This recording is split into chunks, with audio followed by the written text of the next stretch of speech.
Hey everybody, welcome to Color Blending Workshop Plus.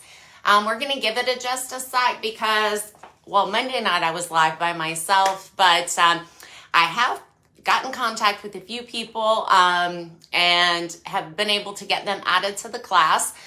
So we should have some people with us tonight. I still have some people that are not in the group at all. Hopefully I can get in contact with them before the last live on Friday, though. So you guys, I'm going to go ahead and just go over a few things. I think several of the people joining us tonight were not in the group on Monday night, and they may not have had time to go back and check out that video. So I am going to go through a couple things and just kind of reiterate what we've already done on our piece and what we covered Monday night. In addition to that, tonight, you guys, I had intended to finish up the blending and go ahead and do the transfer tonight as well. However, I'm going to focus tonight all on blending, and we're going to completely get this piece painted. And then on our last live on Friday night, we're going to go ahead and do the transfers on the inside as well as our shading and highlighting, because the shading and highlighting with some of the different products really does not take as long as some of the other steps that we've already been through. And so we're a couple minutes in. If you end up missing part of this, you'll just be able to come back and watch the beginning. But I'm going to go ahead and get started here. So, of course, on Monday night, we did talk about the color wheel and choosing your colors. So if you are a beginner with blending, you want to choose colors that are closer together, either in shade or tint. Of course, here's the darker colors, the shades, and here are the tints. But you want to choose colors that are closer together or that are side by side. You do not want to blend colors that are directly across from each other on the color wheel, because those colors will just muddy up. So you can go back and watch the first video, and I go into a little bit more detail explaining the color wheel, but that's kind of the gist of it. If you did not see that live. And if you want to take a look here, you can see that the colors we chose, I chose buttercream, which is more of a white. That's the very center of your color wheel on the tinted side. And then we're going with a tea rose, which is really about this color right here. So we are only about 3 shades away. So this would be considered an easy blend. Great to start with. So the next thing that we talked about, and we're going to be doing the first coat on the sides. So, we'll go back through a lot of this. But one of the first things that I told you, as far as tips and tricks were concerned, was a good synthetic blending brush. So, you know what, you guys, I'm going to double check just to make sure I'm live before I go too far into this. I've actually had 2 situations in the last few years where I went through an entire live, and although I look like I was live on my end, it was not actually broadcasting anywhere. So I'm going to double check that before I go into too much detail, because I know I had a couple people that I was in contact with today that would be joining tonight. So give me just a second here. I just want to be certain.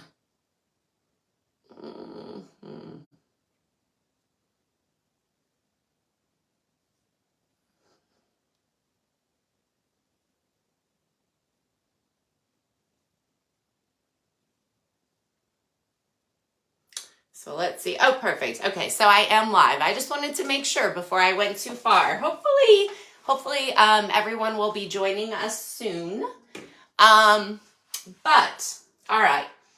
So I talked about a synthetic brush, but I really actually decided to go into a little more detail with that. So I want to say first off, I am a Dixie Belle retailer. So that means I sell Dixie Belle products. So I sell all the products. Actually, I'm also a retailer for Redesign with Prima. So I sell all of the Redesign with Prima products as well. But I do want to give you some insight to some other products as well, because I don't want you to think that I'm recommending certain things just because I sell it. This is something that you will not see though on a normal live, because I do lives for Dixie Belle. So of course I'm going to promote the product on their page that I am using. But I wanted to go into a little bit. So I see one person on with us. Say hey, let me know who's here, please.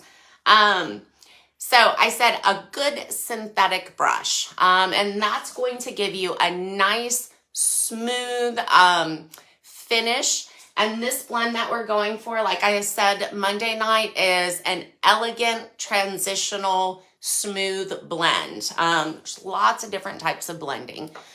But synthetic brush, it helps with leveling out the paint so you don't have all those brush strokes.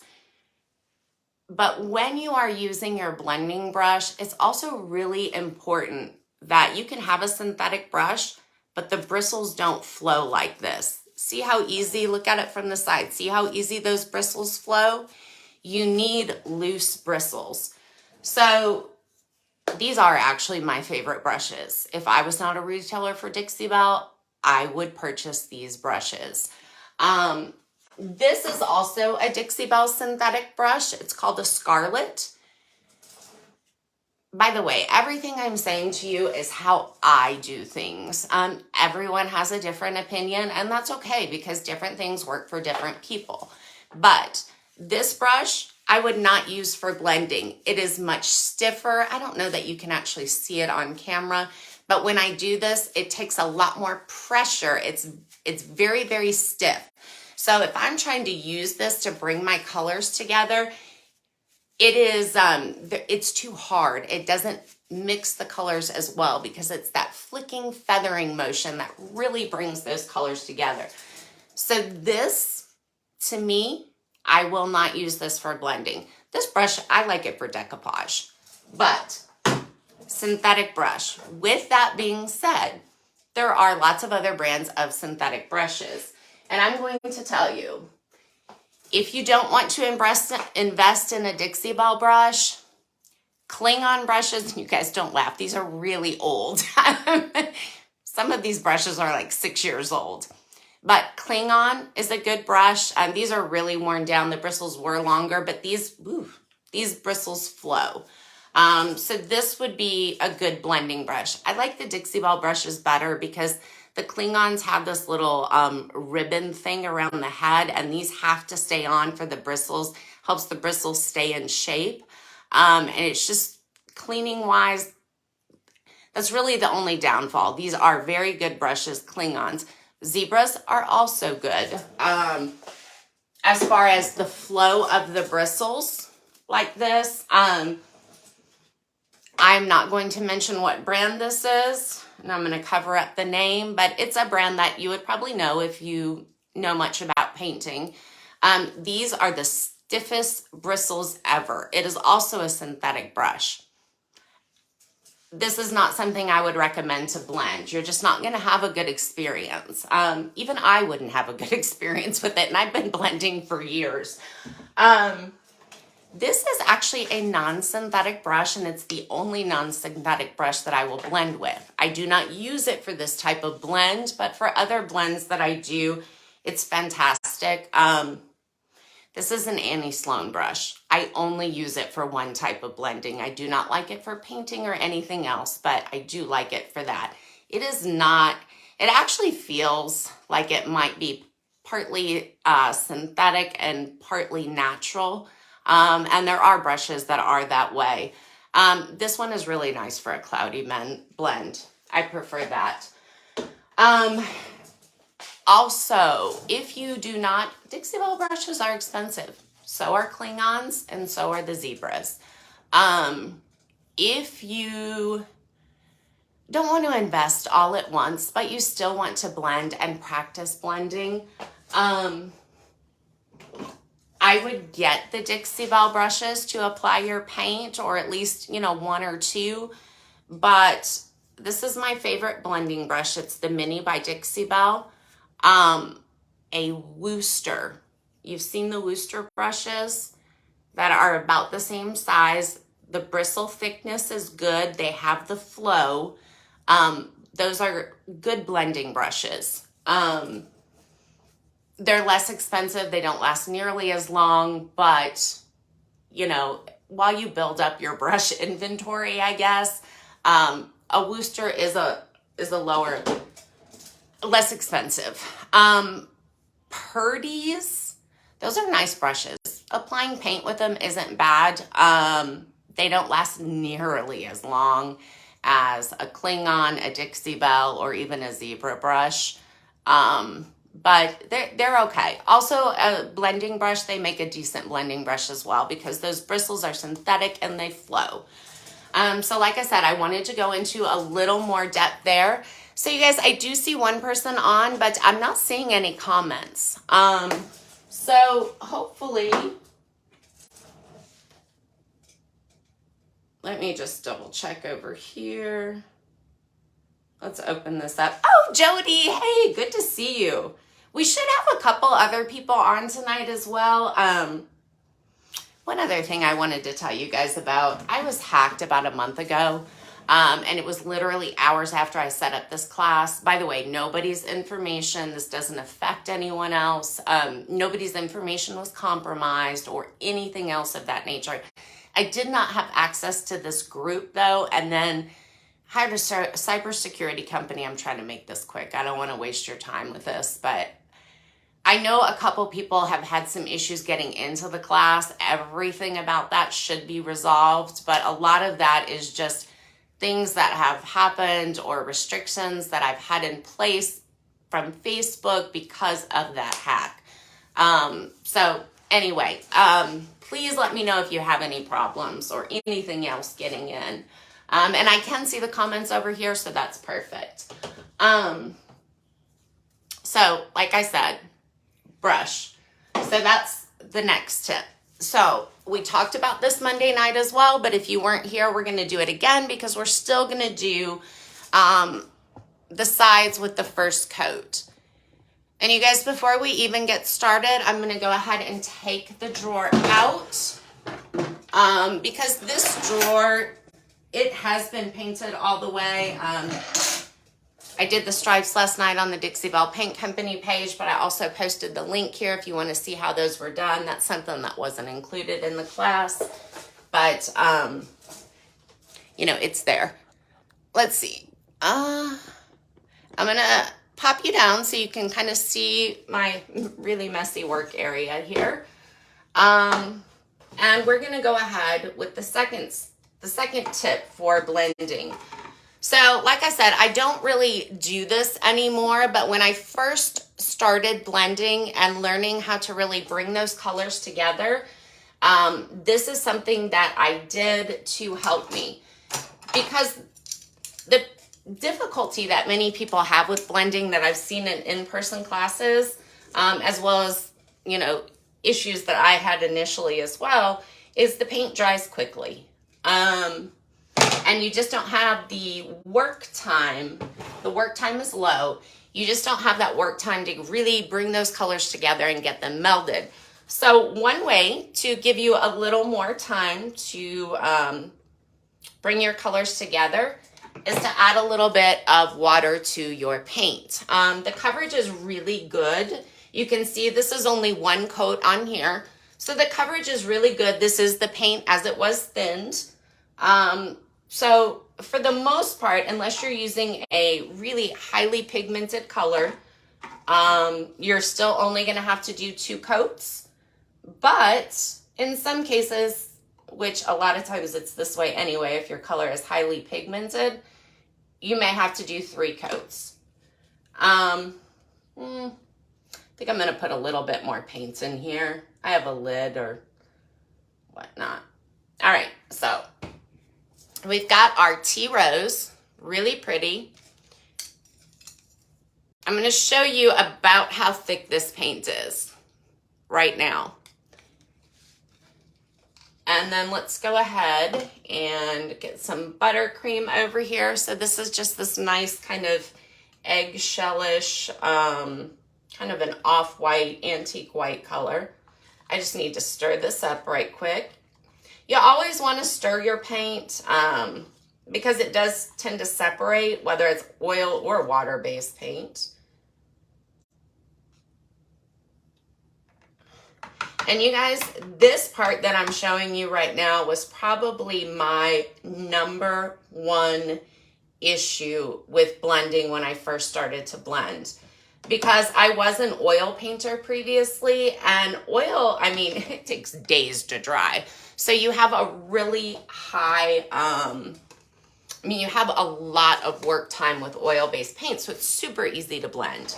But who wants to work with oil? It's a pain to clean up. It's just a lot of things. So this is a nice little trick to increase that work time and make that blending a lot easier. And hey, Jody, by the way, you're still the only one on.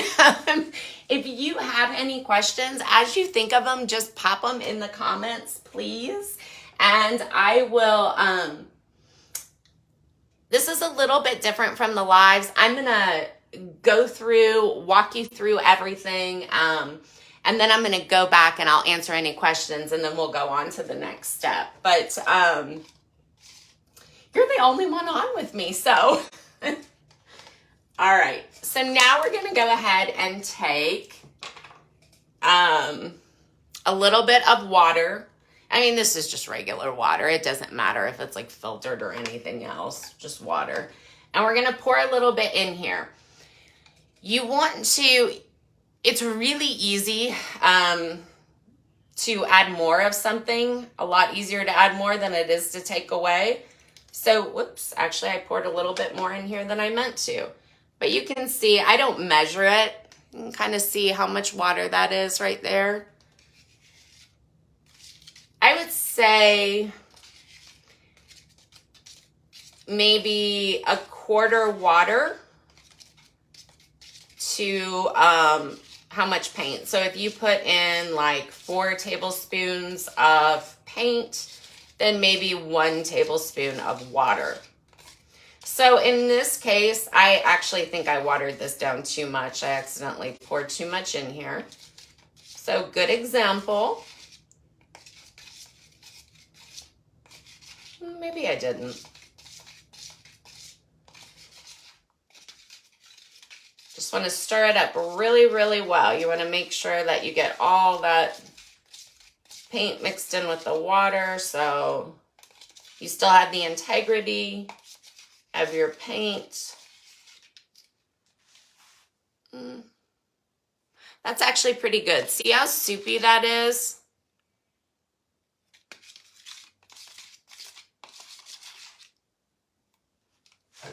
And sometimes I do need to strain my paint. I've got a little thing here that if I don't take this out, it is going to, it'll leave a little spot that I need to pick out when I start painting.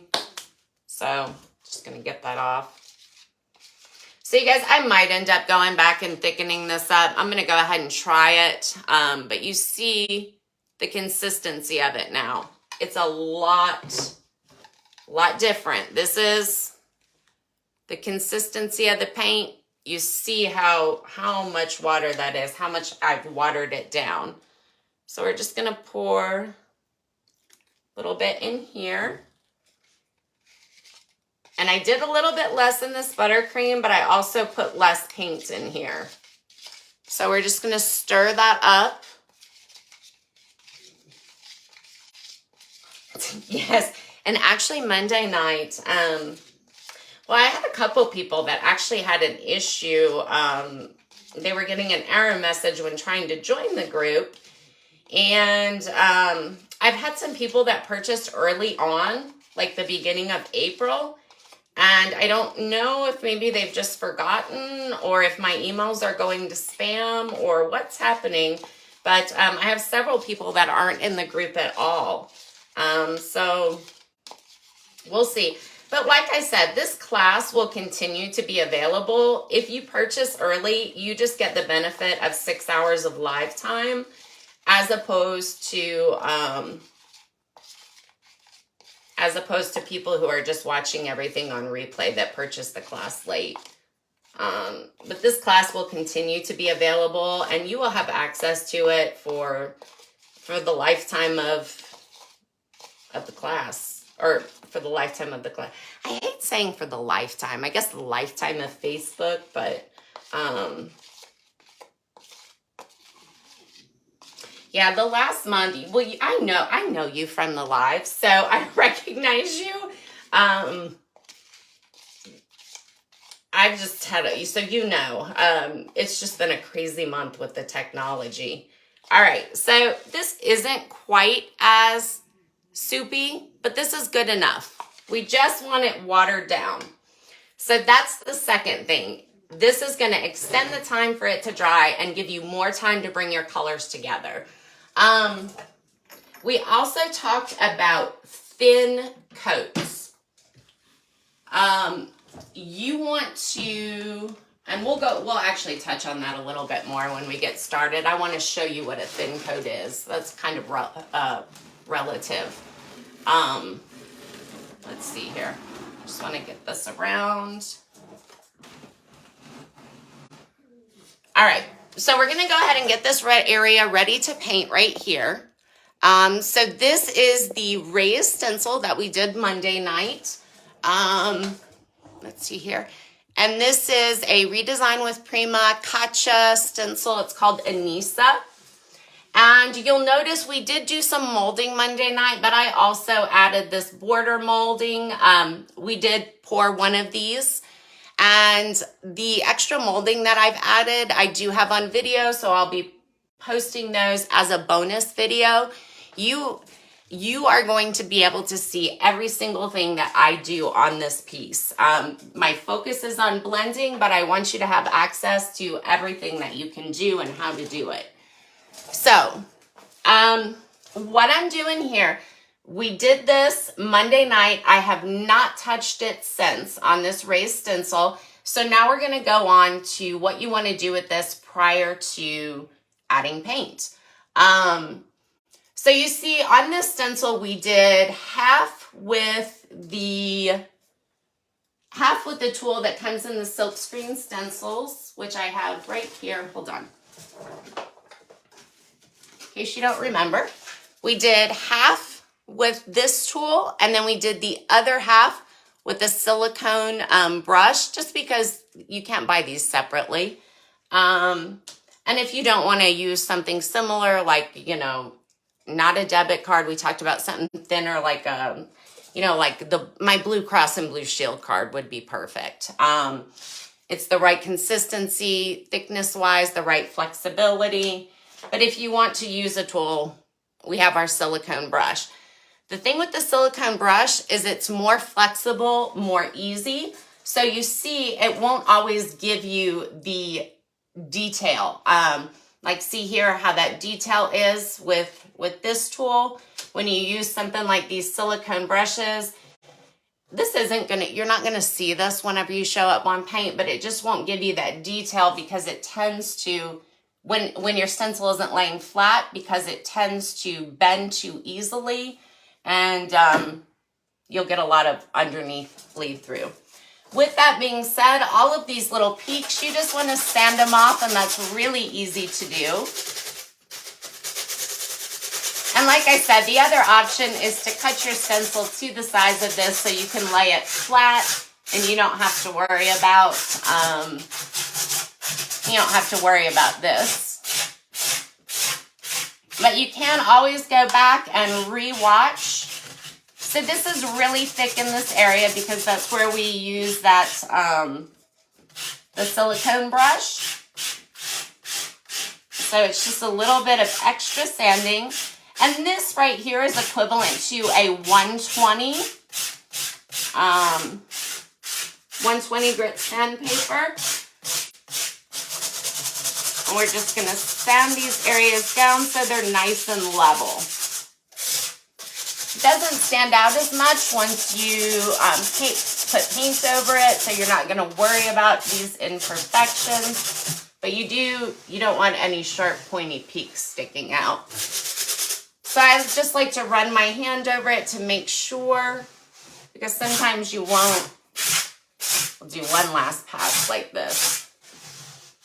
All right, perfect. So now that you do that, obviously you want to get all of this dust off. So my Klingon brushes, this is what I use them for now.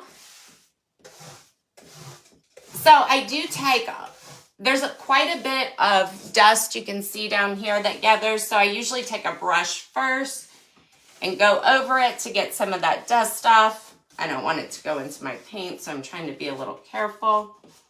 I'll brush it on the floor here and I'll clean that up later.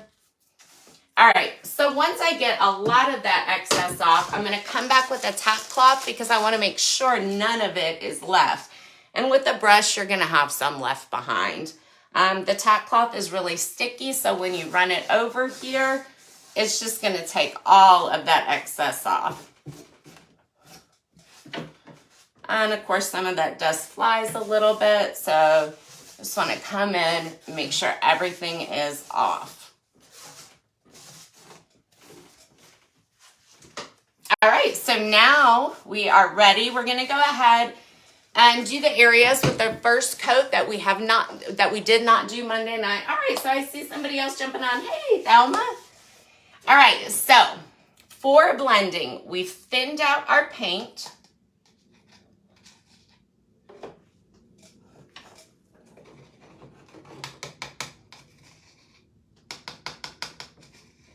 We have our paint nice and thinned out. And with blending, you want to take it in small sections.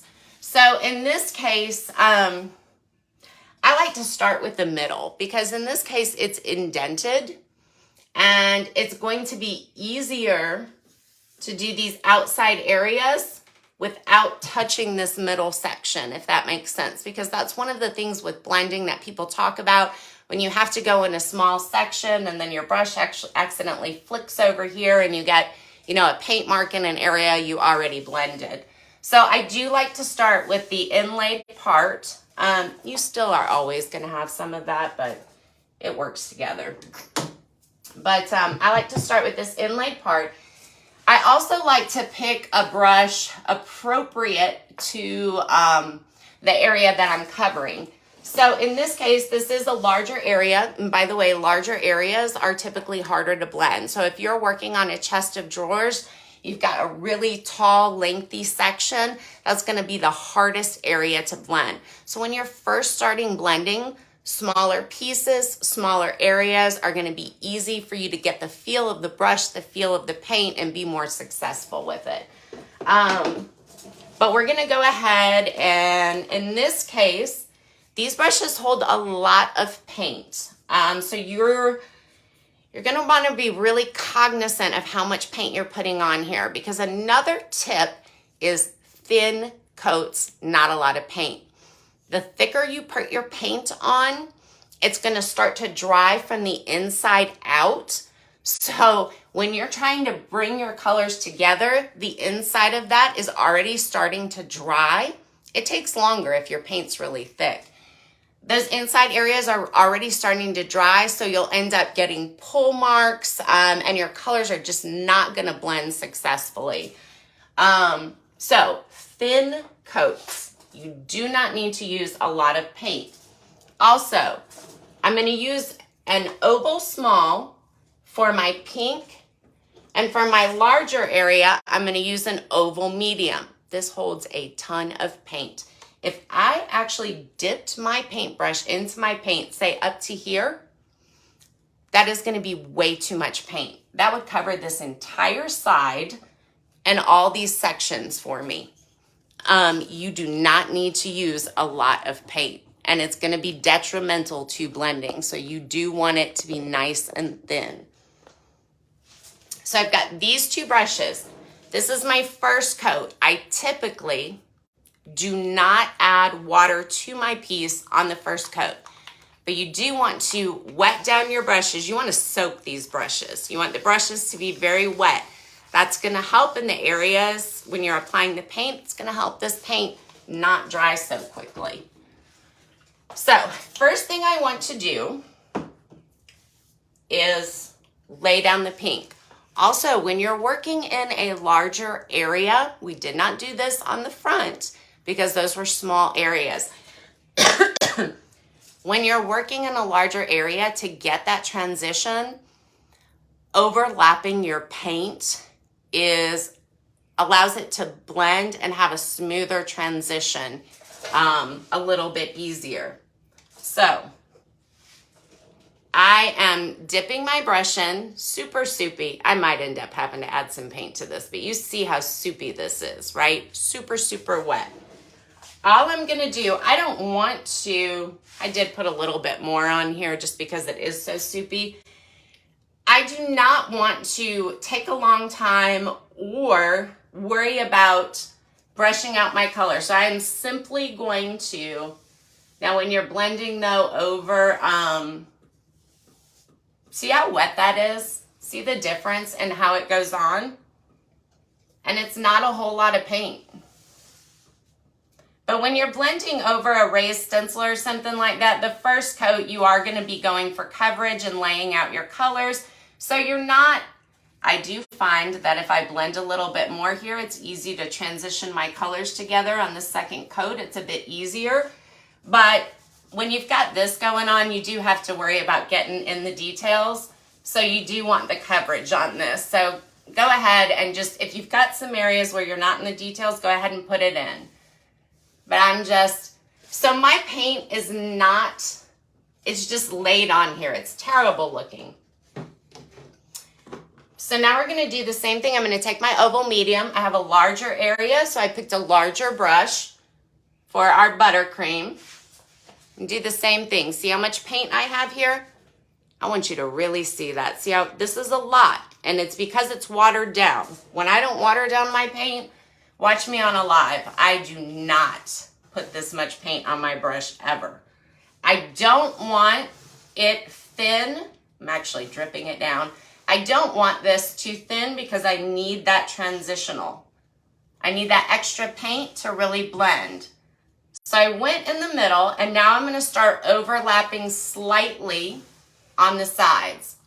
And again, I don't want to contaminate too much. So just like Monday, see that? Half my brush is more pink, half my brush is more white. I want to always keep the pink side on the pink side, even though I'm putting more paint on here. Same thing though. All right, so I'm scrubbing in a little bit on this first coat because I don't want to have to worry about this on the second coat. I'm scrubbing into that detail. Scrubbing into the detail. I got a little bit down here. There we go. All right, so now I have coverage. Now I'm gonna get to blending. This is always my preferred blending brush, the mini. And with this, flick your wrist. If you are board stiff, which I have in person classes, seen a lot of people who are just board stiff, it is so hard to blend that way. Flick your wrist. Fast motions. When you do those fast motions, you're going like this. You're flicking your wrist. So this is me, fast doing it. Slow it down, flicking my wrist. I'm not moving my arm. It's all in the flick of the wrist to bring those colors together. So we're gonna start, let's start over here. So the first thing I like to do, wrist straight, sometimes, not always, I am going to just go in a circular motion, kind of get those colors really coming together. I've got the overlapped, and again, half my brush is more pink, half of it is more white. You notice that pink side is always staying on the pink side.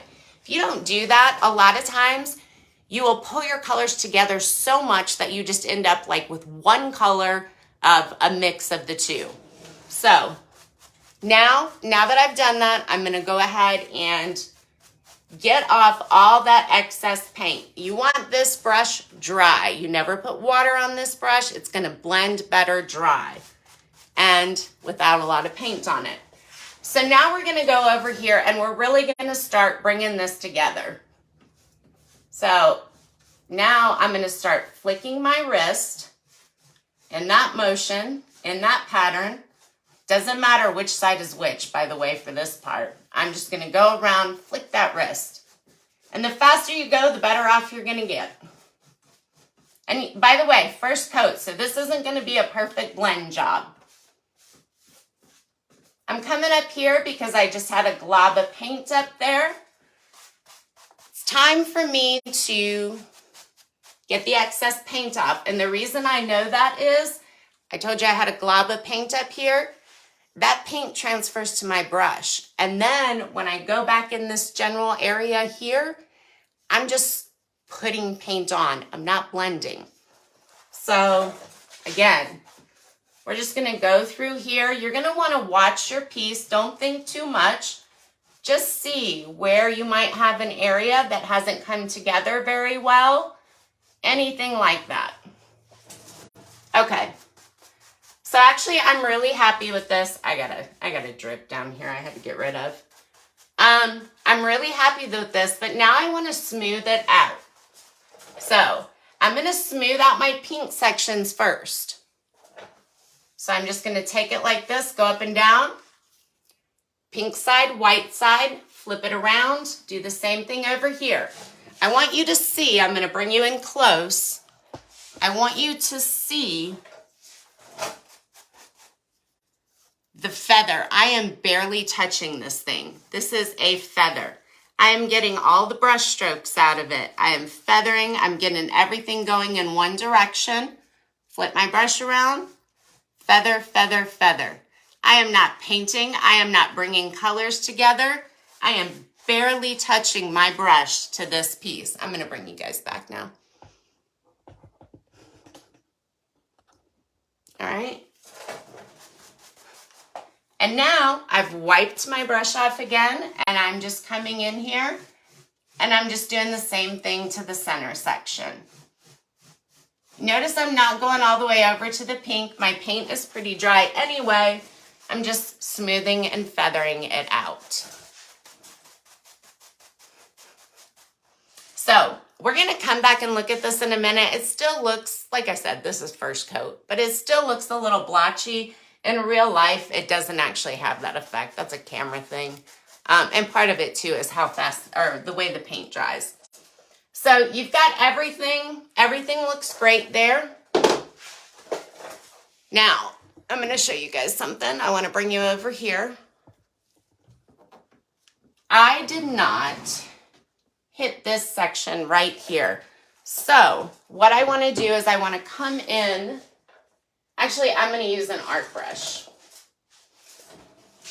It's just super easy. I want to hit that, and I don't want to bring any of this paint over.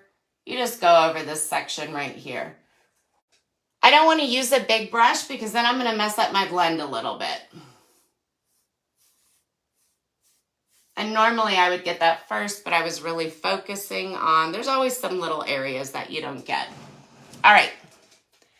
So now we're going to go ahead. I'm going to keep you guys close. We're going to focus. And like I said, if you guys think of any questions, please, please, please ask. And like I said, I will go back when we're done with this, with these two first coat sections. Oh, good, Jody. You know, I always say I'm going to come in later and look at it, but I'm always looking at the comments. I can't help it. I just don't want to miss anything. But I really want to bring this in, and this is why this class is so long. You guys, normal classes like this are only 2 hours of live time, but I wanted to have everything on here that I could think of. So I'm also going to use my art brush here.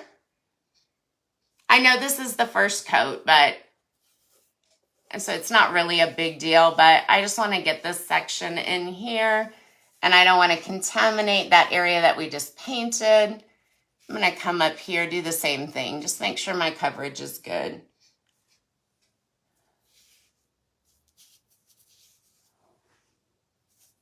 Perfect. All right. So up here, ideally, this is a small section. Ideally, you would use a super small brush. But I don't want to switch my brushes, and chances are everybody who doesn't do this as much as I do doesn't have as many brushes. So, you guys, look at that.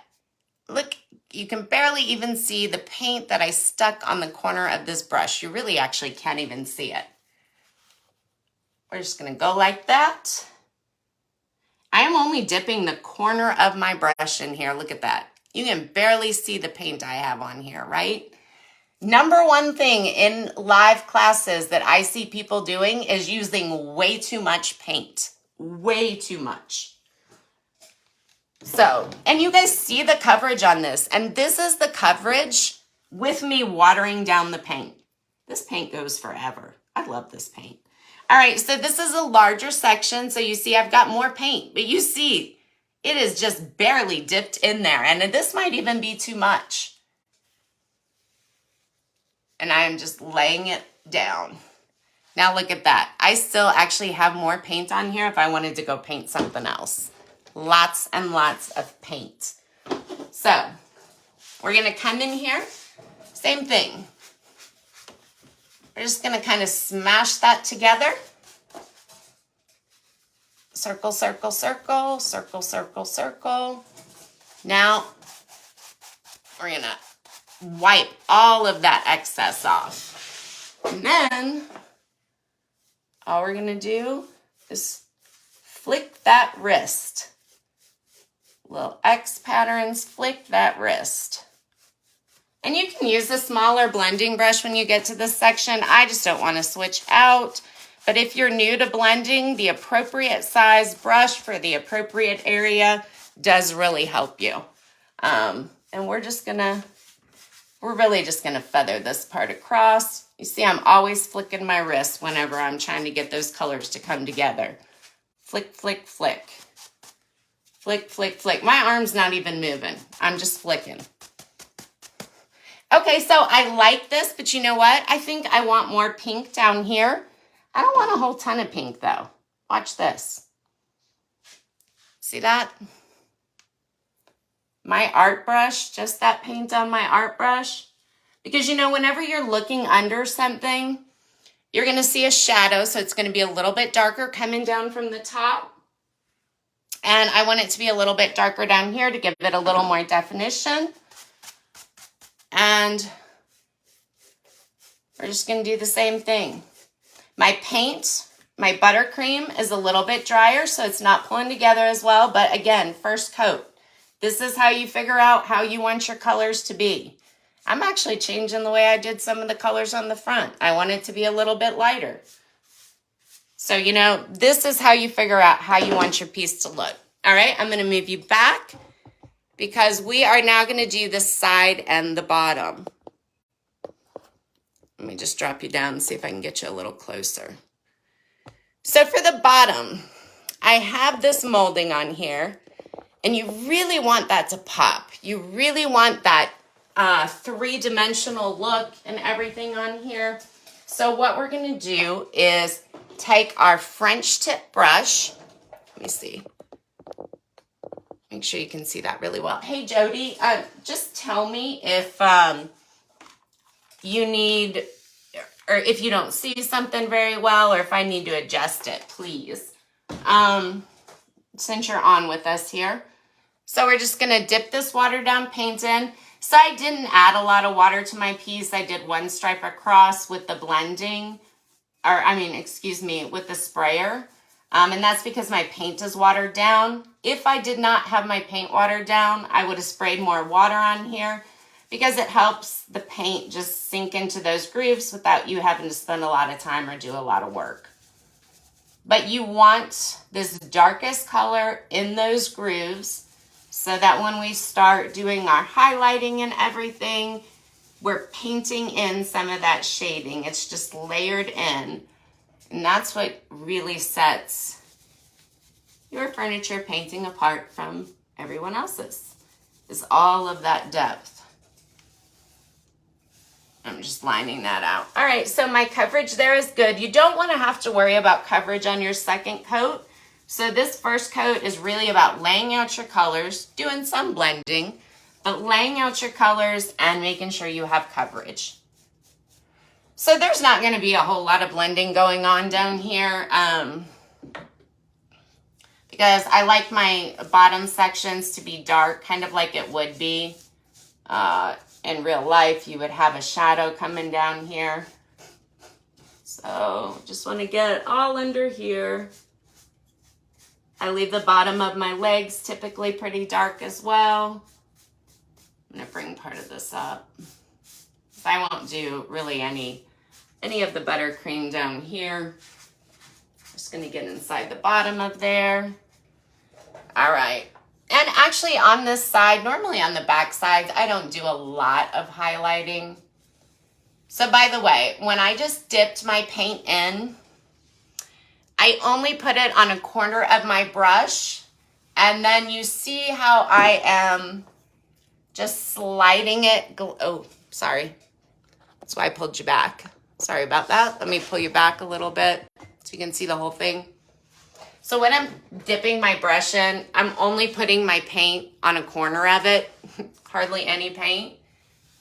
And to keep it off this section, a lot of times I'll offload my brush and then I just set that side right along the edge. And you can see that I'm putting more pressure on here. I'm not feathering in this section. I just want my paint to lay down. And then I'm going to take my finger and run it right over here to make sure I don't have any excess strips. So in this area, I do want to do some highlights though. I want to keep that smoothed out. I don't want any drips. That's one thing when you thin out your paint you're going to want to watch for. And I really thinned out this tea rose, but you see how good the coverage is. So right now I'm just going to add some highlights. I'm going to take my oval medium and look, barely any paint on here because this brush holds a lot of paint. And I'm going to highlight. So I'm going to put it right over the tea rose,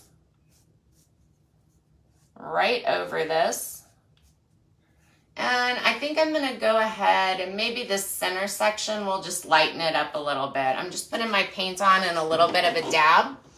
I'm going to take my blending brush, make sure that it's all wiped off, and I'm just going to feather that in. That's just going to give me a lighter pink that's going to blend into that tea rose. It's going to create a very, very subtle highlight. Got my blending brush here, and all I'm doing is feathering over super lightly. Not really trying to blend anything. I just want highlights. That's it. I'm starting the 3D effect at this point. All right, so we are going to spin this around because we're actually done with this side. Let me just see. You guys, and when you're watching me do this, think about whenever you're blending, think about, you know, what you do and what I'm doing here. Or actually do this. If you can, and you guys, I do monitor this group, so I'll respond to any comments. Even if you're not seeing me live, you know, ask your questions in the comments. I will always monitor this group.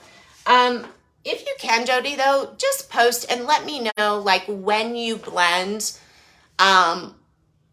what do you feel like you don't like about it? Or what do you feel like you're, I can't think of the word I'm looking for. Your biggest obstacle to blending. Because that is going to help me as well teach you the best way, or, you know, help you learn the best way for you to blend. So you guys, I already sanded this side down. You'll notice down here, and actually on camera, it just looks like a big blob. It does still have definition in here, but I was actually trying out a different way to apply. I didn't do this part live. I was trying out a third tool to apply the raised stencil with, and it was horrible. I didn't like it. That's why I'm not even going to mention it. But once we paint it, it's not going to be a big deal. And we're going to start by doing the same thing here. Dip the brush in. And this is probably the most paint that I will ever put on my brush at once. And we're just going to run down here like this. I'm kind of smudging it in and working in a circle. And when I'm doing this, there is no flick of the wrist. My arm is totally moving everything. There is no flick there. And this is just where you want that extra paint. You don't want to smooth it out because you want that excess in order to be able to pull it together with the blend. And again, it's all about the coverage. So this time, last time I had to get my art brush out, this time I'm going right over those sides. Make sure you get it in all the corners, all that good stuff. So again, very, very little paint. We're just gonna run it down like this. You just wanna make sure that you really get in between all of those little areas. So you guys, I talked about this Monday night as well. It's really important that, oh, I forgot what I was gonna say.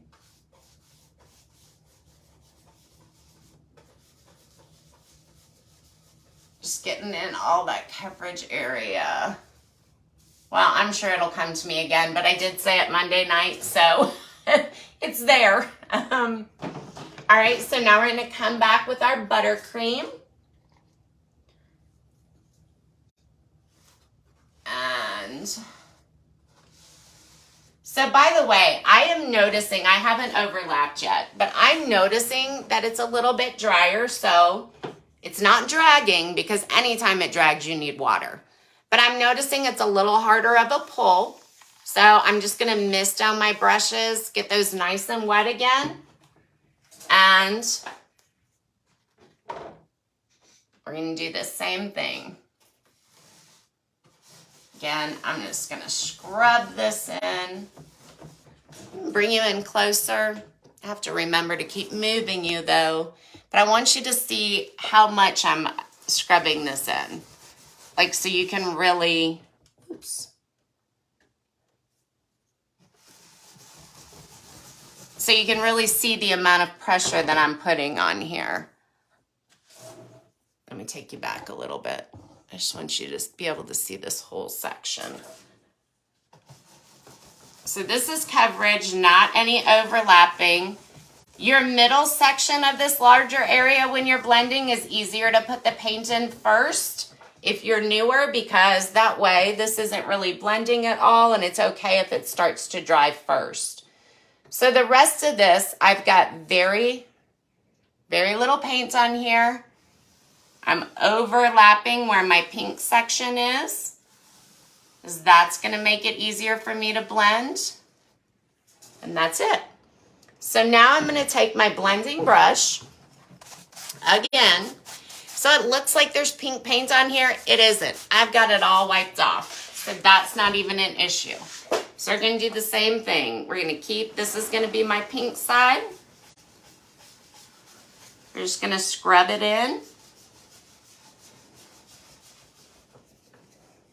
And I'm gonna keep turning that brush, keep turning that brush. And I am scrubbing. You see the pressure I'm putting on here? I mean, at least a quarter of my bristles are smashed down. And this is an arm motion. There's no flicking going on yet. All right, so I can feel that my paint is pulling when I'm doing this. It's my first coat though, so I'm not really too concerned about it. I just know that my paint's drying out. So I need to start. And of course, my paint's been open for a while, so you know, all that water I put in it, you know the way that you thicken paint is to just leave it set out if you don't add a texture additive, and you can make it thick. So the longer it sits out, the longer it's open, the less thin it's going to be, the less workable. So I just kind of went around that edge again to kind of bring some of that together. Now I'm going to start flicking to just get it that extra little bit.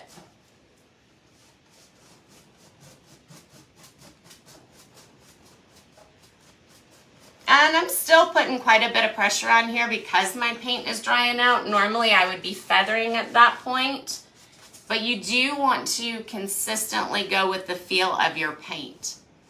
Now I've wiped it off. I'm just going back, up and down. Very, very light. So see, I went a little bit over here. If that's something that really bothers you, first of all, I wouldn't worry about this at all. But if it is something that really bothers you, mist your finger. I'm not sure. Just rub it in a little bit. Like if you were on your second coat, this is how you fix a spot. Finger painting is how you fix a spot after you've done a blend. And let's say you get a little nick or something, you water down your paint and you tab it on. And hopefully maybe something like that will happen on this piece so you can actually see me do it. But that's how you actually correct an issue as well.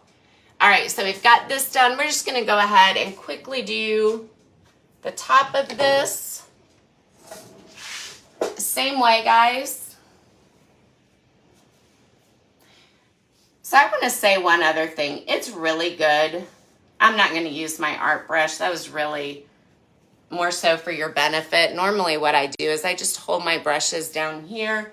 And this is something once you get used to painting, like if you're a regular painter, you don't need that art brush really. But if you're a beginner, it's nice to use those different size brushes so you can really get a feel for how much paint different brushes hold.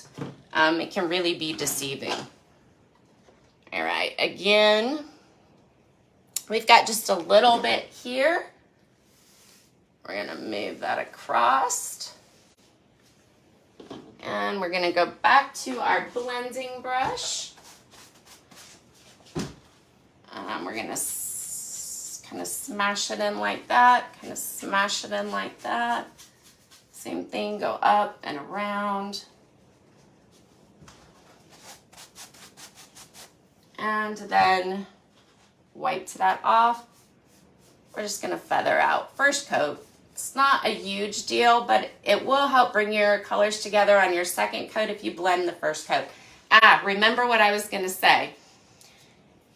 Blending on wood, directly onto wood like this, is a little more difficult. So if you're also just starting, and let's say you didn't need a primer, which by the way, I did post the primer video and went through kind of how you decide if you need like a bonding primer, no primer, or the Boss primer like we used here. So you can refer back to that video.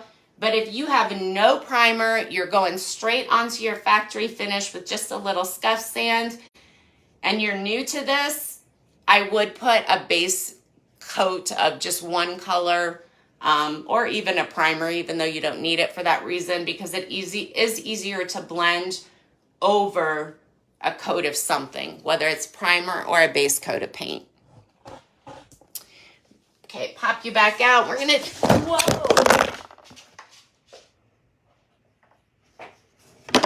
Oh gosh, Jody, I hope you're still there.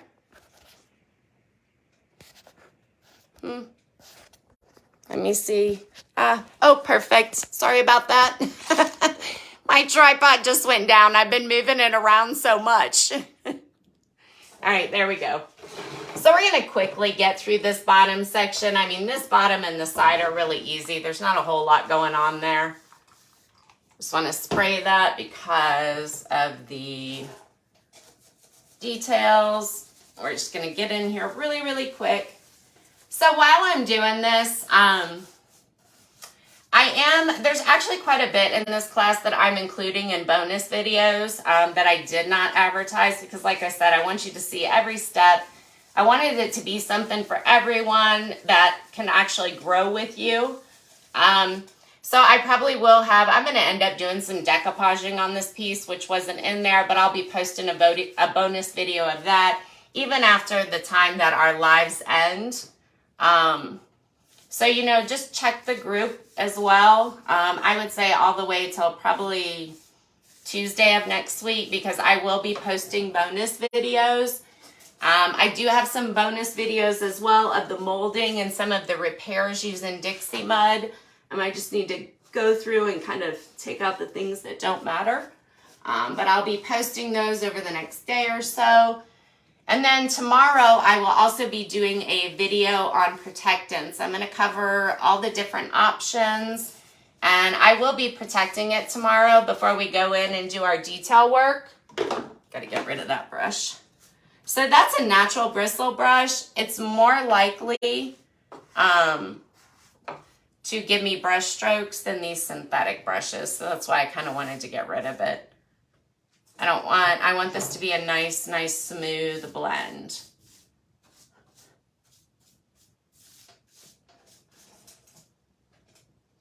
And we're gonna come up here. So what I'm doing here is all the paint I have on my brush, I'm just offloading it. So that way when I come down, I can do a really smooth, easy release there. All right, and then we're just gonna give this a tiny little highlight. And come back in with the blending brush. I think one of the most difficult things for me whenever I first started blending too was remembering to wipe off my blending brush. So I would say maybe just every few, when you're starting, just every few, every few strokes that you make, just wipe it off. But what you're really looking for is, I'm going to do this on here because I'm not worried. We're going to come back first coat. Like, let's say I came over here and did that, right? So now I've got all this pink over here and I didn't want it there, but I was blending and I accidentally drug it too far. That means it's time for you to clean off your blending brush. You're looking for situations like that, where when you're going around or you flick something one way, which it still happens to me, you flick something one way, that's when you know I need to wipe my brush. And then to fix it, you can just kind of counteract it. So I just wiped off my regular brush. You can just kind of counteract it. Like if I was blending, I would just put that buttercream back in there and then I'd start doing it again after I wipe my brush off. I just kind of wanted to give you that example there. All right, so we pretty much have our first coat on everything. I'm gonna go ahead and fill these in, and then we're gonna get to our second coat because you do paint a little bit differently on your second coat. My paint is so watered down. Well, maybe not quite enough. But my paint is so watered down that I almost don't even have to spray it for this. You guys, and that's something that this is something I never go through on lives. And it is probably the number one thing that helped me when I first started blending. Because like I said, I was an oil painter. And you have so much time to blend and bring your colors together with oil paint. I didn't particularly care for this. So this was my way of just kind of increasing my work time.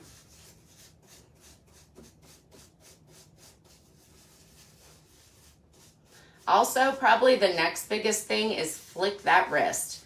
For in-person classes, putting on paint too thick and just keeping your arms straight in all situations is probably the number one thing that makes it difficult to blend. Thick paint dry time and being too stiff with your, with your wrists there. Just making sure I have good coverage all down there because this is going to be our second coat. So this is where we're really going to be most concerned about how it looks and everything else. I am also going to want to lighten this up, I think maybe a little bit in front. So,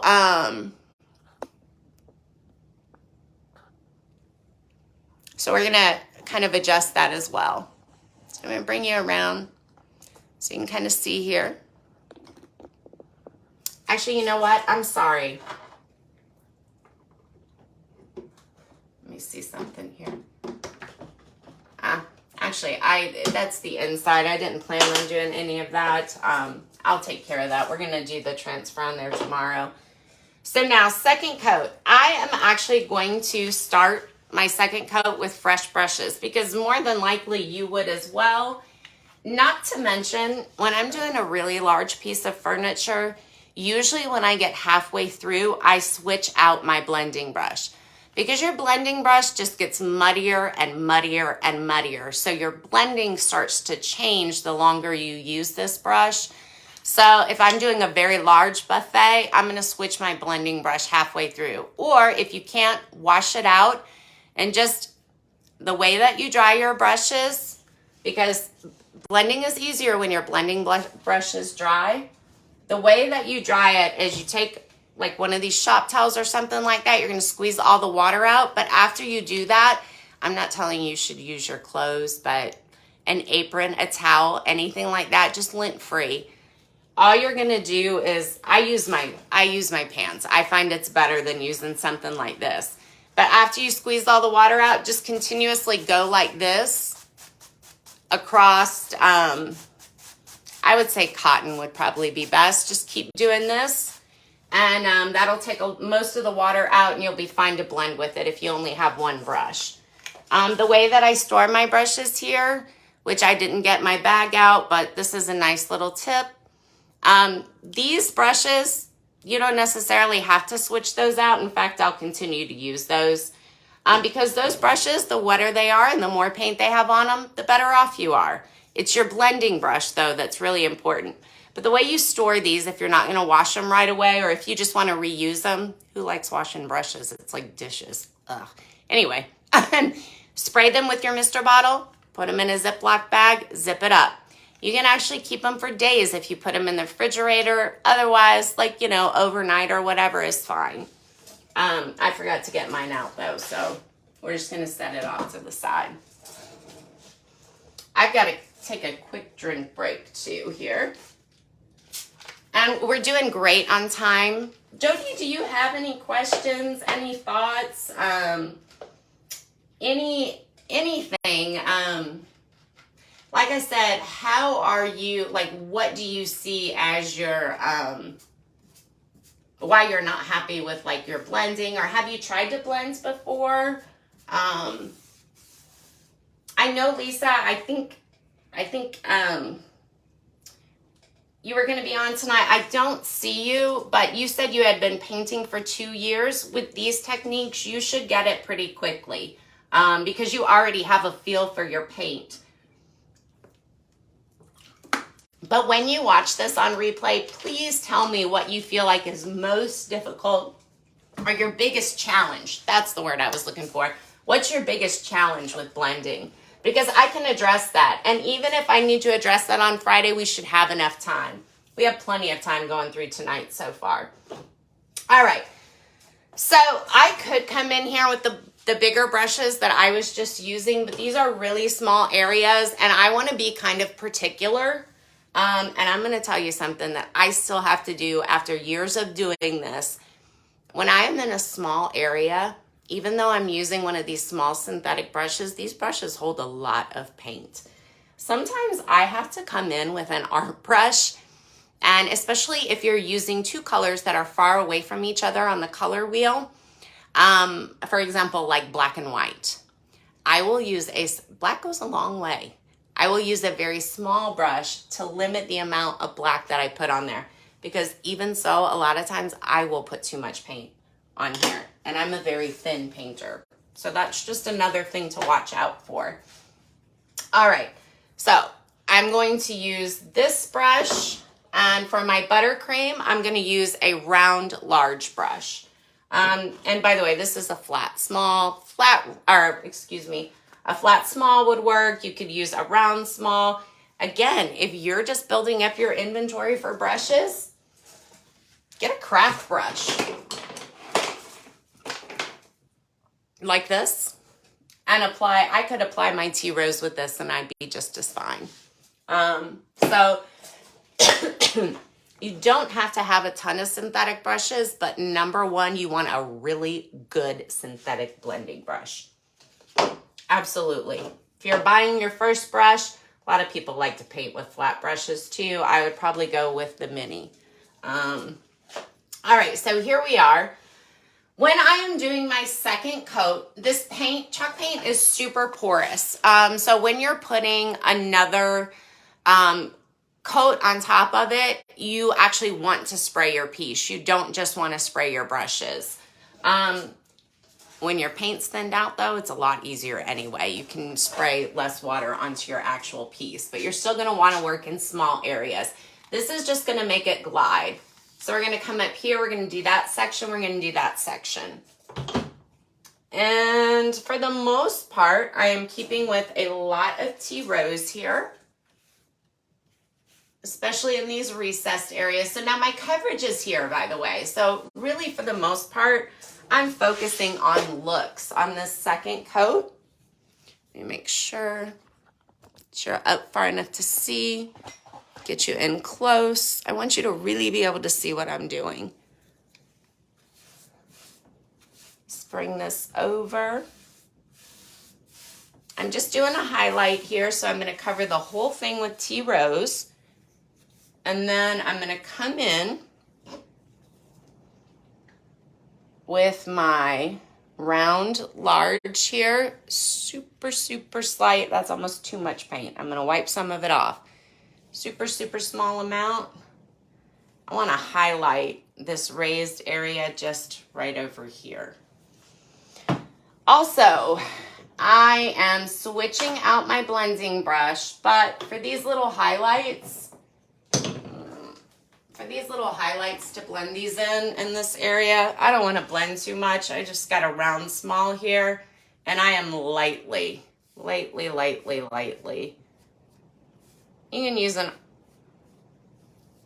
You could use the big brush for this, but this coat I go a little slower on too because I'm all about the looks here. And I'm creating the base for our depth. Like I said, we're gonna cover shading and highlighting on Friday. So right now I'm just creating that base for it, that first layer. So I had already sprayed this part with water. I already have my coverage up here, so I'm not worried, but I am gonna make sure that I don't get any extra paint on here. Look at that, hardly anything. I want to make sure I don't get any extra paint, like a paint ledge, I guess, what you would call it, over there, because I do not want to, I want that drawer to slide in and out nicely without any worries.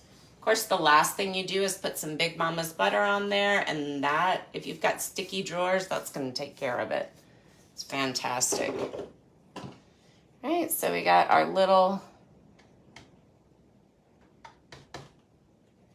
of course, I don't know why I did that, but do the same thing here. In this case, I want it up here as well. Maybe even a little over here, just a little. Okay, and this is the brush I was using to blend with, so I'm just gonna wipe any excess paint off. We're going to smooth that out. So it looks like the light is just hitting it. Super light. Look how I am doing this. I am barely touching. I'm not moving my arm. It's all in my wrist. Barely touching it. Super light feather. If I scrub this, that's going to give me a whole different look. So feather, feather, feather. Barely touch. Like this. Feather, feather. You see, it's barely touching. Just a little tickle. All right, so now we're gonna bring it down. I wanna keep you guys close though. All right, by the way, in here, after this first coat, a lot of times, and I said this the other day, a lot of times you'll notice little things when you add that first coat of paint. So all I did here, yes, my blending brush is always dry, always dry. If it gets too wet, which sometimes it does because you're blending really wet stuff and you can only get so much off of it with these shop towels,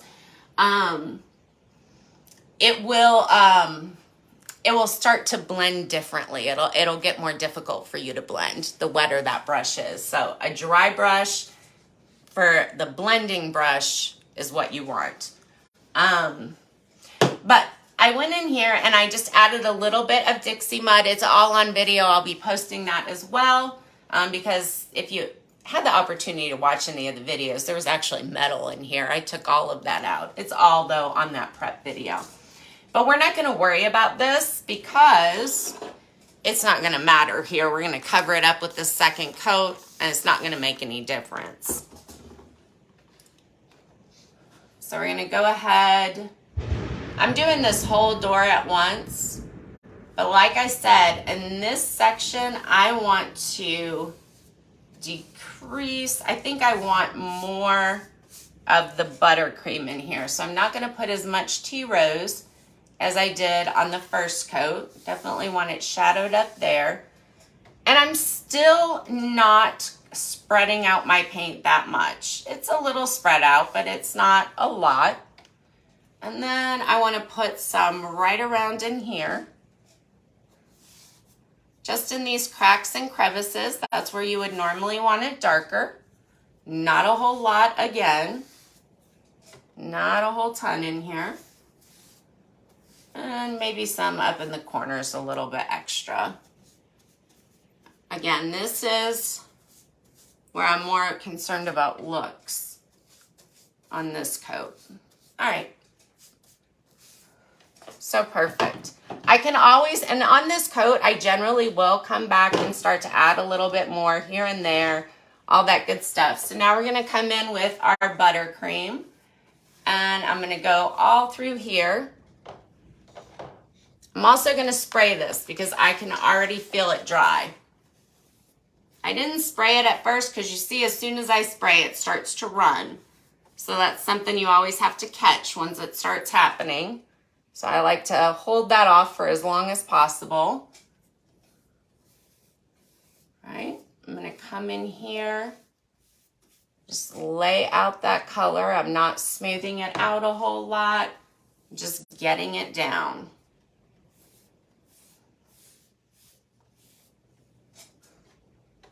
Your paint will also dry darker than it is on here. So that's something to keep in mind as well. I'll come down here with a little bit. I did overlap in a couple areas, but this is about how you like the look. It's not as much, this is not wet. Well, I mean, it has the water I sprayed on it, but the paint, the tea rose there has dried, and that's fine because I don't want this buttercream deep in there. So we're going to come back. I've got a new blending brush, very dry. And we are going to start really bringing this together.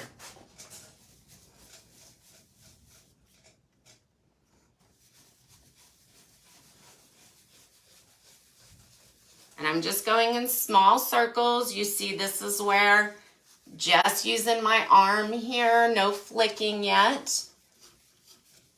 I'm just getting it together so I can get that nice blend. This is a large brush, so I am trying to keep that pink side with the pink, but you know, it's mixing together a little bit and I'm fine with that. So honestly, this is actually a pretty blend, but that's not the blend I'm going for. So, now that I've wiped it off, got it nice and dry on my shop towels, here's where we're gonna go ahead and I'm gonna start feathering. While I'm feathering though, I am looking at how do I like how my blend looks? How do I like how those colors come together? Do I want it to be different? Anything like that. Again though, it's wrist flicking time now, but I'm still just watching where my pink is, where my colors are. Now I'm going back and forth, wrist flick, in and out.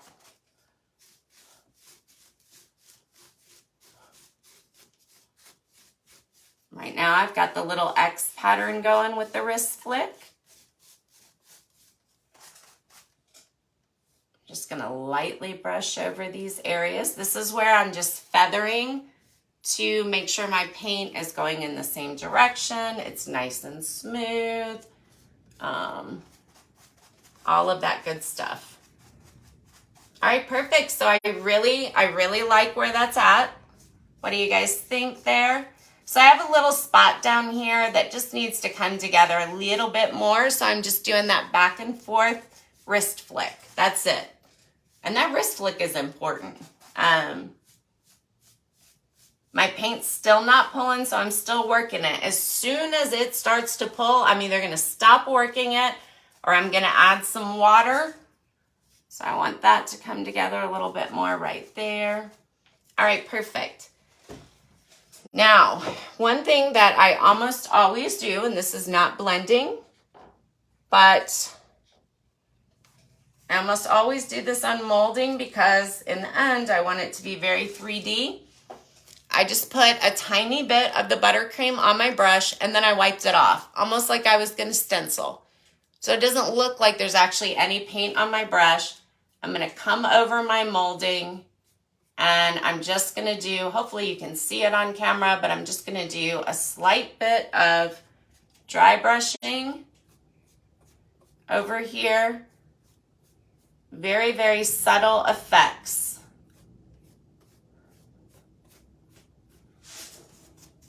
And I could do the same thing along here, but I'm actually kind of happy. I think I'm liking how this is looking. I think I'm going to leave that the way it is, and we're just going to move over to this section. Now, if you are blending and if you do not want drips, you want to work top to bottom.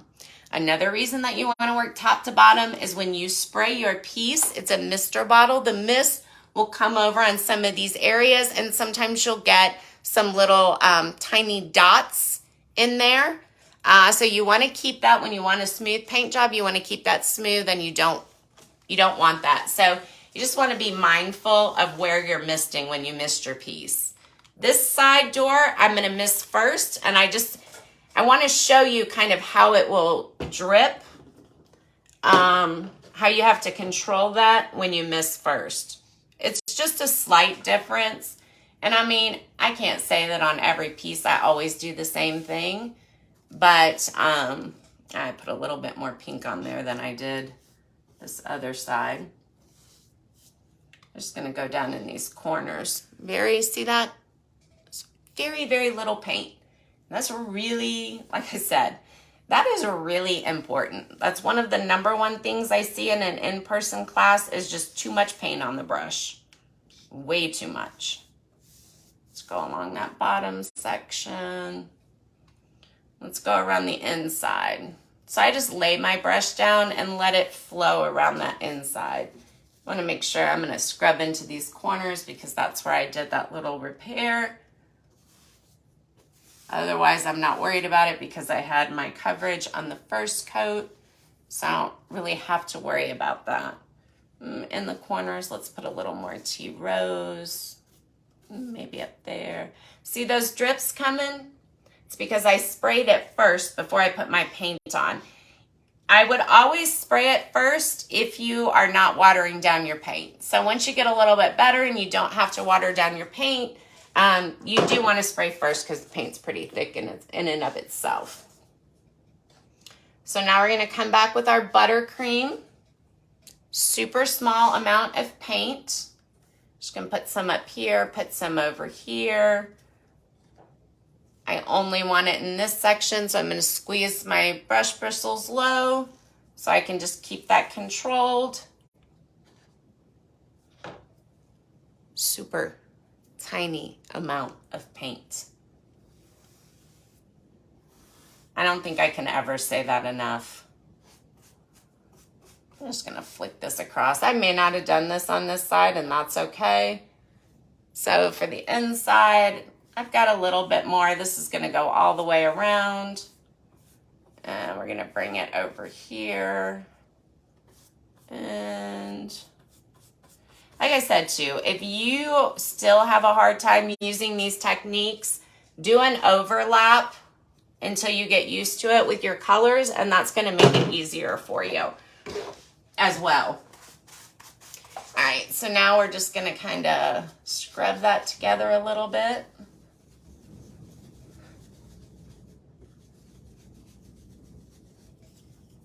I'm down here, scrub around a little bit.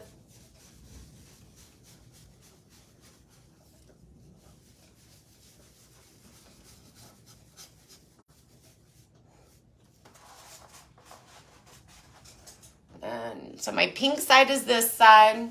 Same thing, we're going to scrub in here.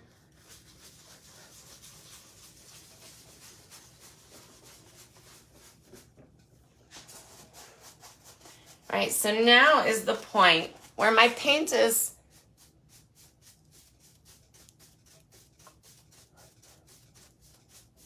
see, I'm going over that edge, that's okay.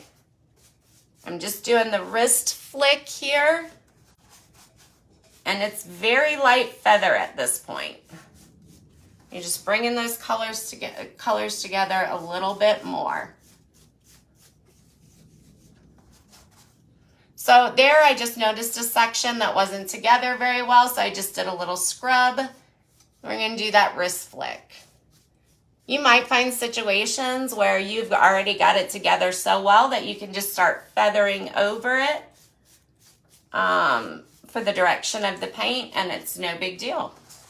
All right, perfect. So I like this. I like how this is turning out. So now I've wiped everything back again. So see, let me show you over here where I don't already have paint. There's really no paint that is coming off. Very, very tiny, tiny amounts. Now we're just gonna get into these areas and kind of smooth them. I am barely touching this piece with my brush. I don't want to move any paint, nothing like that. I really just want to make sure it's nice, smooth. I don't have any brush stroke areas, nothing like that. All right. And I like how that looks. Perfect. So now I'm going to bring you guys out a little bit more. We're going to do this front section down here. There we go.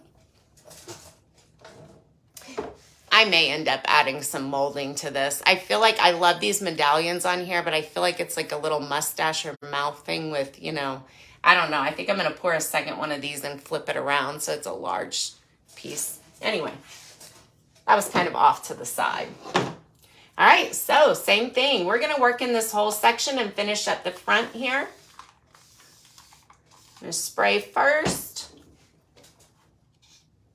And this, I pretty much want all pink, so I'm just going to go across here with that.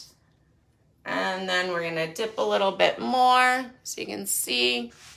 I just have paint on that one side. I'm going to come over here. I do like my bottoms darker because everything tends to be darker at the bottom. The light isn't hitting it directly. So you can see I have so much water on here with my paint being watered down. And I'm just kind of moving that, stopping those drips whenever I spray my piece first. And you guys, part of that is me being used to not thinning my paint out and just automatically spraying my piece first when I just did that there. All right, so I pretty much have everything just about covered with the tea rose. We're just gonna add a couple little small highlights, very little paint. This is all we're gonna use, just one little spot there, one little spot there. We're gonna come over this a little bit, and we're gonna do a line right up here for a highlight. And I'm just dabbing that on because I wanna be careful here because my door. So if you're new, open your doors. That way you don't have to worry about what I'm about to do here. But make sure my blending brush is nice and dry. I just want to highlight down here. Just wanted a lighter shade of pink. I don't actually want buttercream right in here. I just wanted a little bit highlighted, so I'm just swirling. This is a very light swirl. I'm not scrubbing as much because I'm really not trying to create a transition. I'm just trying to create a highlight there. And that's just another way to blend. It's probably the easiest way to blend is to create a highlight. All right, that's it. Now I'm going to come back and I'm going to take a little bit more buttercream, but more of a dry brush. Not all the way dry. And I'm going to highlight these. Another thing that I do when I'm on my second coat, because I just want you to see everything with this piece, because with the lives, I mean, you get some insight, but frankly, there's so many other things that happen that it's really hard to recreate a look after seeing just one thing for 45 minutes. Because there's just a lot more that goes into it, I think. So also, this is dry up here now. This is totally, well, I mean, not totally dry, but so now I'm going to take and I'm going to start dry brushing and highlighting more. I do tend to go back over areas as they're drying with stuff like this, because this creates more depth. And I'm only feathering. Feather, feather, feather. No wrist flick. I'm not blending. I'm really just feathering. Very, very light. There's barely. And when I'm wiping my brush, I'm just wiping it through that buttercream that I wiped off. And I'm just creating a little bit more dimension, little bit more depth. So I need a tiny bit more of the buttercream. I want to brighten that up. So this is a little bit wetter than this side. So some of it just mixed into like a lighter color pink, and that's great because the more shades in here, I mean, this is not artistic painting, but believe me, sometimes when I get done with a flower, some people think that I have really done a lot, but all I'm doing is randomly hitting the high points like this. Let me bring you in to see if you can see it, because when I look at the camera, a lot of these details just don't show up unless you're in person or you have a super close up. So let me bring you in just to this side over here. Can you see that depth that we're starting to create even before we get to, you know, the shading and highlighting with the other products? All right. So that is it for that. Now, let's see, which side did I do first? I think, yeah, I did this side first. So we still need to do our feet. Let's go ahead and do this section right here as our next point. So I'm sorry, I need to move you back when I have some of these taller spaces so you can't get in as close to see as much. But so on these sides, I'm really just doing same thing, more of a highlight. And I'm still going to use my smaller brush here because I just don't want too much paint. I'm going to mist it slightly, but I'm going to do it off to this side because I don't want to get a lot of water over there. Mist my foot down a little bit. Okay, so we're coming in here.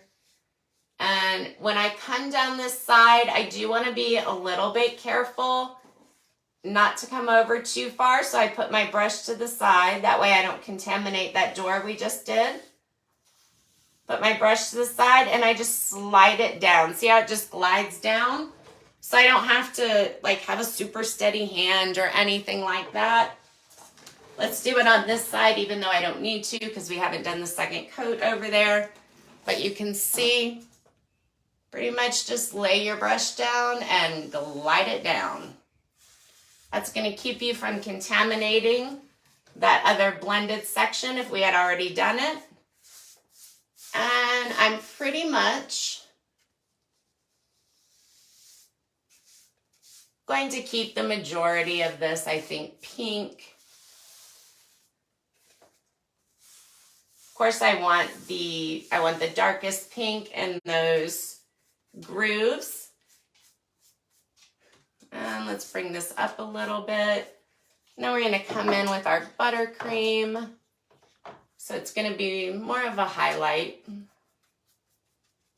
we go.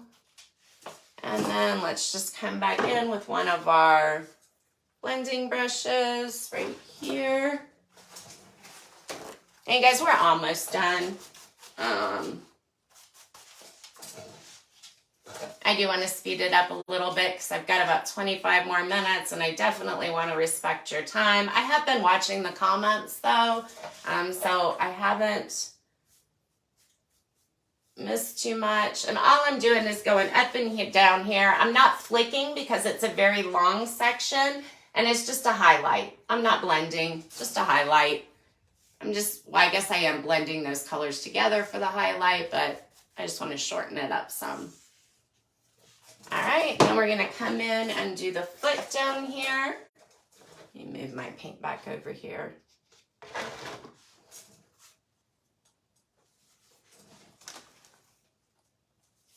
I just want to make sure I have coverage in these, so it's not a really big deal. I don't have to hit all the spots, but I do want to make sure for the integrity of the paint that I am getting 2 coats in all areas.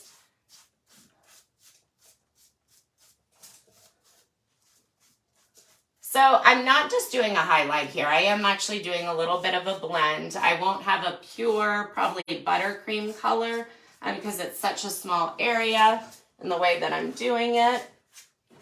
I don't necessarily want a pure buttercream, but I want the highlight to be more evident. So I'm just gonna take this in, put that buttercream right on the top there. I'm gonna add a little bit of tea rose down here. And now we're gonna come back with our blending brush. And we're just gonna do our little circles right here in this section, keeping that pink side on its right side. Okay. And then get all that excess off. And then we're gonna we're just gonna slowly bring it together. Barely, barely touching it. Barely, barely.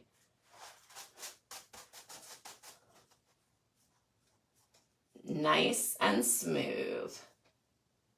I mean, I am barely touching it with my brush. I'm just shaping it up. You guys, I couldn't apply makeup until my daughter explained it to me. You know how you do the bronzer. If you guys are makeup people, you'll know what I'm talking. You know, you do the bronzer to highlight this area and the low lights and everything and the highlights. Until she explained it to me, like painting my face, I could not even apply my own makeup. I don't usually wear makeup. So anyway, side note entirely. But if you're really good at putting on your makeup, think of that whenever you're blending because it really is the same exact thing. It's just the work time in chalk paint, I feel like, is what really causes people to have a problem with blending it. And that's resolved by this wet paint, by watering your paint down. And you see the coverage is phenomenal.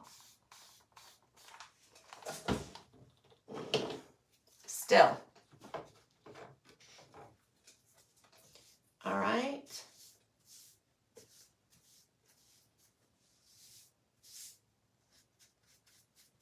So we're just doing this, laying this down here so we don't contaminate that area that we already blended. This, hopefully, yeah.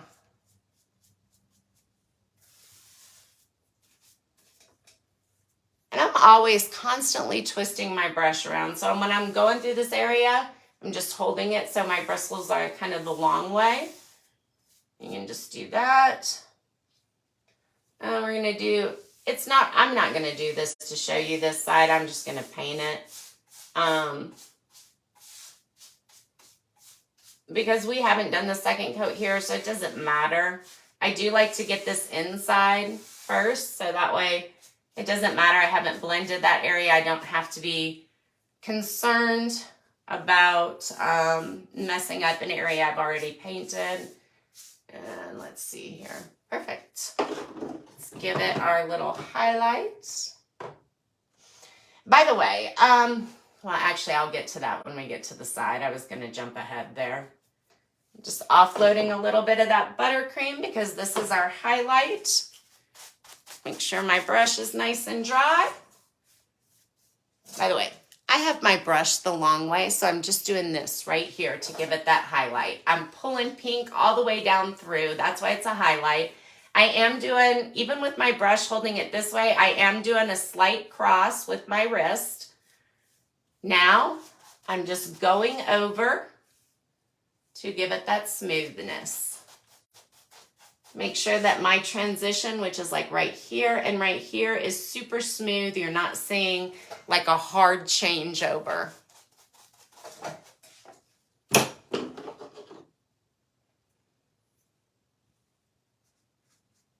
And you guys, even if you're watching on replay, let me know if there's something that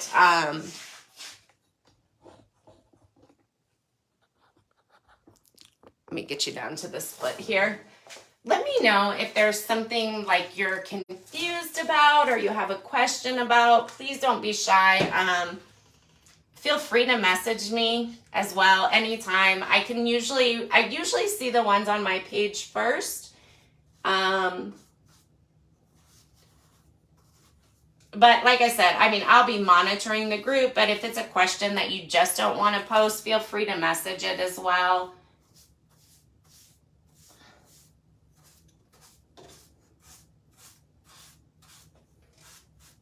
Also, when you are practicing, so first of all, practice, practice, practice. That's what's going to make you a good blender, really, is practice. But also, the smaller the space, the easier it is. So practice on a small space. If you don't feel comfortable, that's going to help as well. I did get that pink over a little more than I wanted to, but it's not a super big deal. Not putting hardly any paint on this top part here. All right, and then we are coming back. So before I even start using my brush, I always make sure it's wiped off. All right, and we're just going to do a little scrubbing, kind of a roundabout a little bit. There we go.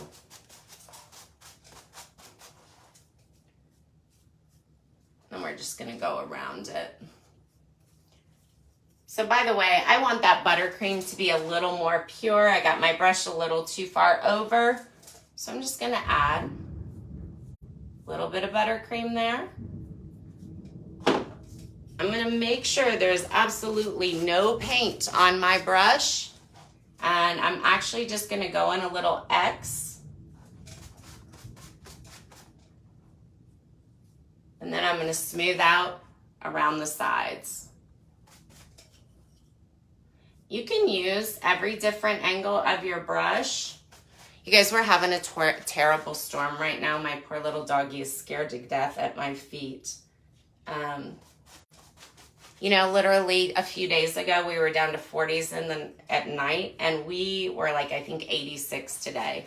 So hopefully we don't have any tornadoes or anything like that. I'm just smoothing this out because I added that extra buttercream. I just want to make sure, since this is my second coat, I don't want to paint this again. Just want to make sure it's nice and smooth and even. All right, and then we're going to come over here. So I think this was actually my second, or this side isn't actually dry yet. I think I did it second. By the way, I'm doing this down here because I have some drips. So I had that part really wet. So we're going to come over here. I think I did this side first, and we're going to go back and do some blending over here. And this is it for tonight. We've got about, it needs more blending, but it has started to dry. Do you have to wait for it to totally dry and then do the section all over again? That is a question. It's a good question. And once you have experience, you'll know.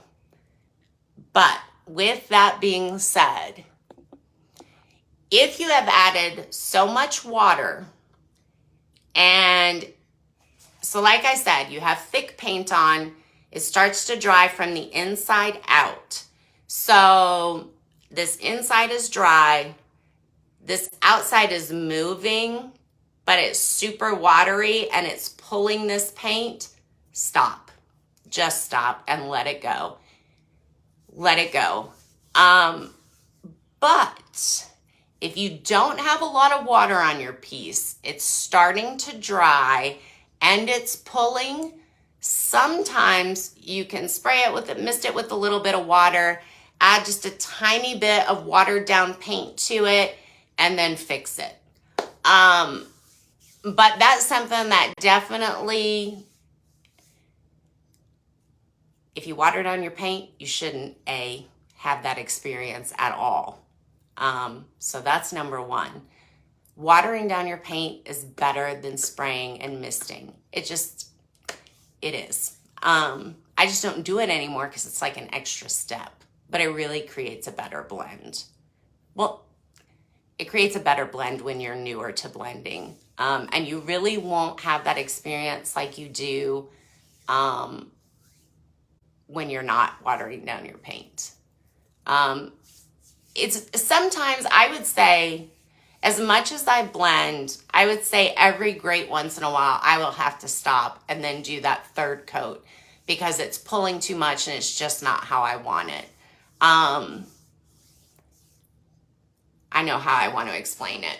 You know how when you're doing it and then you start to get like those little lines and it's pulling part of the paint over and you have like that, almost looks like an underneath watercolor paint line. If you have that, just stop. If there's a lot of water on your piece, just stop and let it go. If there's not a lot of water, that's when you can add more paint and then sometimes fix it up. Does that kind of answer? Hopefully that kind of answered your question. When you're new though, I would almost just stop. Definitely, because that's always a hard fix. Even when I have that situation, it's hard for me to fix it. Watered down paint though, you really shouldn't have it. You really shouldn't have it at all. Unless you're just working for a really long time. But this watered down paint, you see we just went all the way around this thing, painted a bunch of stuff, and it still wasn't totally dry. And I just went in and fixed those drips without it pulling back. Your watered down paint increases your work time so much that is really the key. That is a huge key to it, is watered down paint. But like I said, sometimes you might have to do 3 coats because you're watering down the paint. The coverage isn't as thick. But that's usually just if you're using highly pigmented colors like red. Red's a big one. If you're familiar with the Dixie Belle colors, flamingo is another one, apricot. Any color, back to your color wheel. And Jody, since you're the only one on, if you're okay with it, I'm going to answer this question and I'm going to keep going and paint both sides of here. It shouldn't take that long. But any color really from about here to here. Yellow covers pretty good. Once you get into these orangey yellows, they're not too bad. Yellow's pretty good. But about here to here, any color on your color wheel, those are your highly pigmented colors. So those are going to require a lot of times more coats than like say your blues or your greens. Or purple's pretty good. I only really have to do 2 coats on purple too. But red is terrible. Red is the worst color for coverage. You always have to do a lot. And hopefully that answered. If it did not answer what you were asking, tell me again. Because sometimes I'll go back and answer that in writing too, because I'll think of some other things to tell you when I'm not live. But please let me know if you're asking for more information or thinking of a specific additional scenario here. I really didn't mean to spray that water. So you guys, my paint is watered down, but I'm so used to doing this that it's just a habit. I don't actually want to spray this area. With watered down paint, especially as much as I watered down my tea rose, that extra water is unneeded. All right, so, and I'm actually going to start in this area as well. So here, I'm using bigger brush again, and I've got more paint. I am not worried about coverage on my raised stencil anymore, so I'm not doing that scrub in step. I am going to move some of that paint over here. You see I had a big chunk in that section right there. I did go ahead, I just scooped it on my brush like that, and then run it down. And you guys, some of this information I'm giving you might be a little bit elementary, I guess, but you know, we may have people on that are, I'm sure we have people on that are at very different levels, so some people may need that, and I know some may not. I'm going to do this line down here because that line's going to pretty much be totally the tea rose color. You guys, and I rarely paint in pinks. That's one of the reasons I wanted to do a class with a color I don't paint in a lot, because it's going to make me be more thoughtful about what I'm doing, and it'll cause me to really hit more points. All right, so I'm going to start in the middle here, because again, that's where my color can dry faster. I'm not doing my overlap yet because I want to bring that extra water in last. So I always start in the middle. Now I'm going to have a little bit overlapping going on. I'm still not using very much paint, but I'm going to overlap slightly. When I overlap, I'm twisting my brush the same way that I do whenever I twist my blending brush, because, there we go, because otherwise I'm going to drag too much pink into my other section. So at this point, I am going to go ahead and spray it. I have a very large area that I'm working on down here. Just a little tiny bit of water, not as much as I would normally use. Make sure this brush is nice and dry. We're going to go around and quickly bring these colors together. Keeping my pink on my pink side.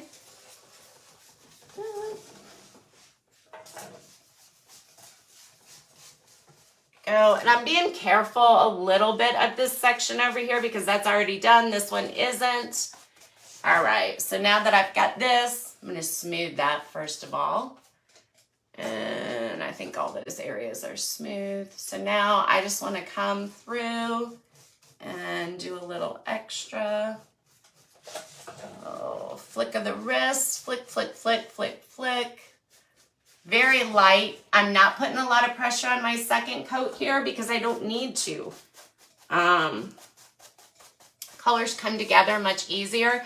I am going to tell you, I don't like blending back to back this quickly. I like my paint to generally harden more. When you're blending back to back too quickly, it's actually a little bit more difficult. So that's another thing. Your paint may feel dry to the touch, but it has not reached its hardest level. And at this point, I am actually reactivating the paint underneath. But if I would wait overnight, my paint would have hardened up a little bit more, and I would really only be working with that top color. I mean, I might activate the paint underneath a little bit, but not so much. But when you're blending back to back, you also have more of an issue potentially with your paint pulling. So blending back to back, you want to be very, very careful. You want more feathers, less scrub, because your scrub will pull that other paint up. And actually, Jody, that could be a potential. If you're having a problem with that, that could be, if you're going back to back too quickly, sometimes that can cause it. All right, so I've got all the paint off. Now we're just going to go through our little feather straight up and down because that's kind of the direction I want this to go. And I am only feathering. Only feathering. I think I want to come in here a little bit. Bring a little pink over. Very light. Come up here. Round that out some. Like I said, I'm a little bit more thoughtful. Let's bring that pink up on the bottom a little bit. All right, I'm at a point, by the way, where I can feel my paint is done. Like I need to be done with it. And that's okay. I'm going to leave this alone. I'm happy with it. And I'm going to tell you something else. Once we get to the next steps, and especially when I go into the protectant,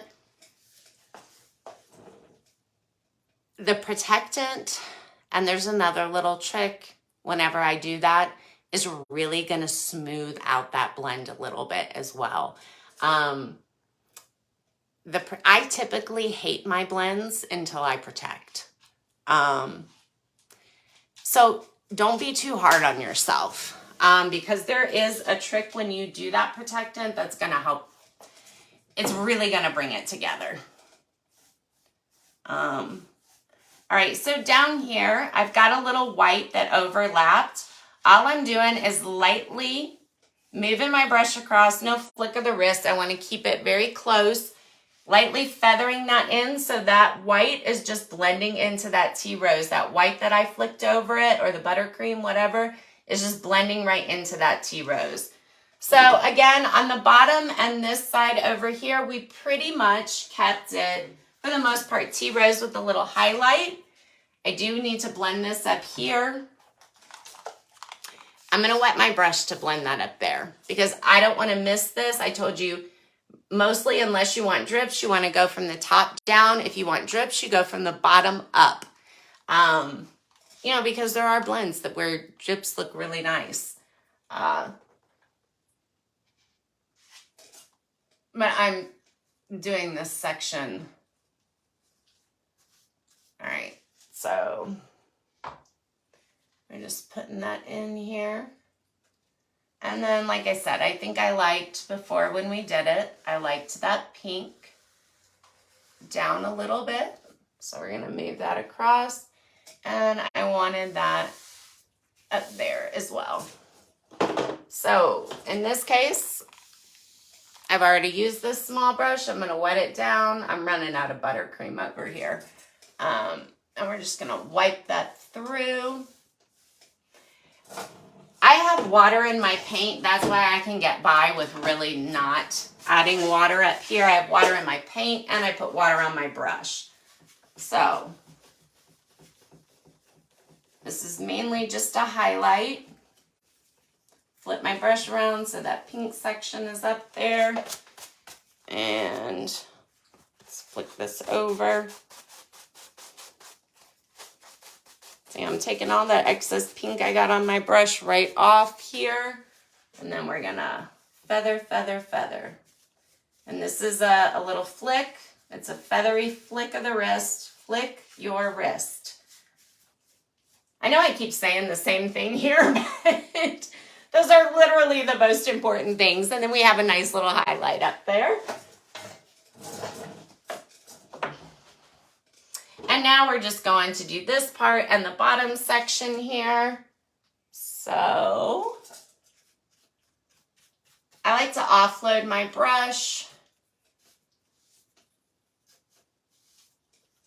So now I have to run it down the side. My brush has been used quite a bit here, so I'm getting that extra, the shape is coming out of it, so it's hard for me to create a straight line without putting a little pink stripe on the section we already worked on. So we're just doing that side thing where I run it down. My paint is dry. I can feel where it's not gliding. So I'm going to go ahead and spray my brush. Same thing. Super small amount of paint. It's only really on that one side it's laid out.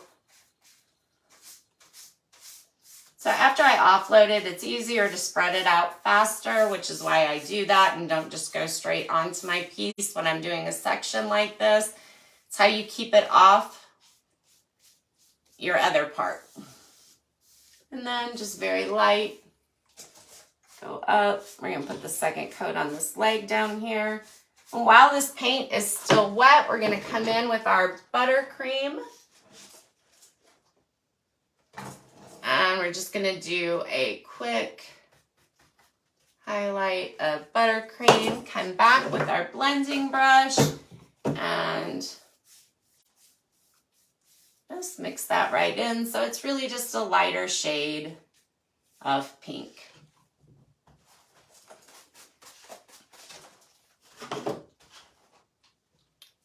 And I'm not gonna spray this part down here, I don't think. Actually, I am. Just very little. I'm trying to keep it off this section up here. Hopefully I was able to. And this is mainly just the tea rose. I've got the coverage here, but I'm just doing a little scrubbing just in case I missed any spots. Since everything is covered in tea rose, I'm not contaminating anything else. It's not really a big deal. I am not trying to go over these parts. I'm just going in the depths of it, because here's where I want to come in, and it's not really blending, but I just want to start doing some of those highlights with the buttercream. And you're only going to see part of these highlights, because by the time I'm done with this, there will be so much more dimension, and you'll see the difference after we finish Friday from where we're finishing today.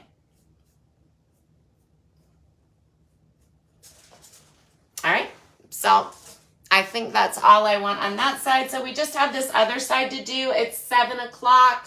I'm just gonna paint it right quick because I don't want to keep you guys on here any longer than you have to be. So I'm gonna tell you, if I was not on this live, my paint is dry to the feel, but I can tell by, it sounds kind of weird, but I can tell by the temperature of how it feels, that it's truly not hard and dry. So this is going to be a little bit tougher, but we're going to do it. And it could be that it gets messed up. If so, I will record the next coat and go from there. But it's really not, like I said, doing this tonight, I would rather blend this tomorrow. But classes, it's never really conducive to doing that. I did it again. I'm so used to my paint not being watered down, you guys. Sorry. All right. So, you guys, this whole thing of paint has done 1.5 coats on here. And you saw it was not a lot of paint. If you use this paint this way, it goes forever.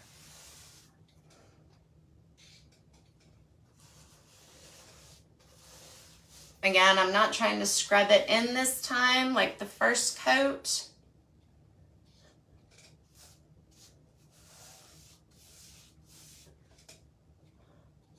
Because I've already got that coverage. Now, if I did miss a spot, I will scrub in that section, but for the most part, I think I had great coverage on the first coat. I was really paying attention to that. So, you know what? I think I'm going to bring it a little bit in that section. Then we're going to come to our buttercream. And by the way, my buttercream is just about gone, but I'm going to make this work. So I'm just going to mist it. A little bit of water. That's another trick I use when I don't water down my paint. I still use it to this day. I will spray water in here. It's not as easy as watering it down, so I'm not recommending you do that. But I'm just letting you know, like, once you get a little more advanced and you don't want to water down your paint, and I should have started in the middle. But when you don't want to water down your paint, That's another little trick to keep it wet and to give you a little bit more work time. I also didn't water down the buttercream as much. Okay, now I'm going to make sure I go around here and do the little overlap part. Just a little bit of an overlap.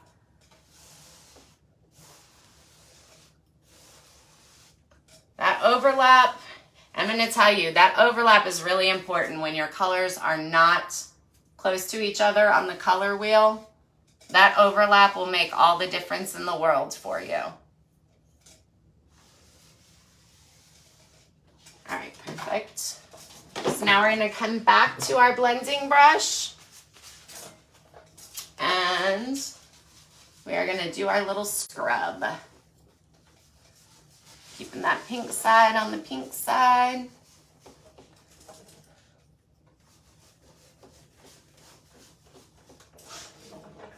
And we're going to wipe all that excess off. I love this new stencil she came out with.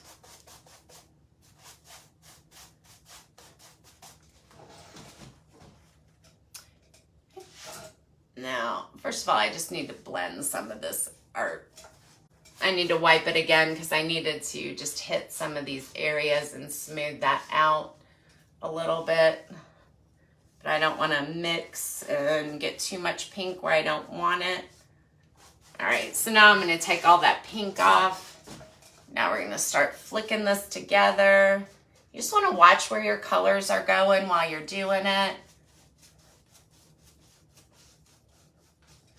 But anytime I'm bringing my colors together, I am doing a little crosshatch flick. I don't know that it's that evident whenever you see me on a video.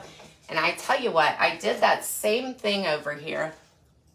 And frankly, I usually lick my finger. That's really what I do. I just don't like to do that. I want to tell you. I'm just going to take my tea rose, go right over there. So that's not a blended section. As soon as it dries up, it'll be the same color.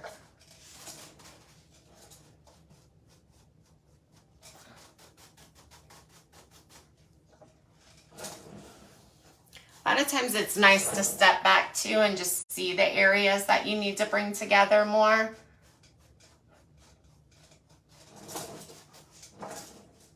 Just want to work quickly. And I think the blend is nice here. So now I'm going to go ahead and just go over that feather where I'm not really moving it around. I'm just trying to smooth it out. I am moving this a little bit. That's why I went back to this wrist flick. But then I just go right back into that straight up and down motion. So when I want to move it, flick, flick, flick. I've got a spot down here. I just want to hit this right quick. Here's another thing. When you're doing this super light flick, flick, flick feather, a lot of times you're not really pulling your paint much. So you don't get as many of those pulls, probably that you were asking about, Jody. I'm going to come up here and just kind of flick that a little bit more. And this is why I like to work in the big section, because I can't really flick that and get that smoothed out without getting more paint up in that section. You just have more control in those smaller sections. Okay, so I really like that. Yeah. And then we've just got three more small spots to do. I'm not going to spray this. I didn't spray my brush, but I can always go back and spray my brush and it'll be fine. I mean, my paint is still really pretty watered down.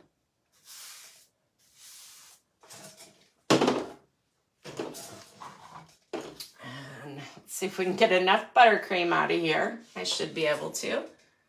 And we can just roll right across there. And go back to our blending brush, which is the one brush we like totally dry. And we're just going to kind of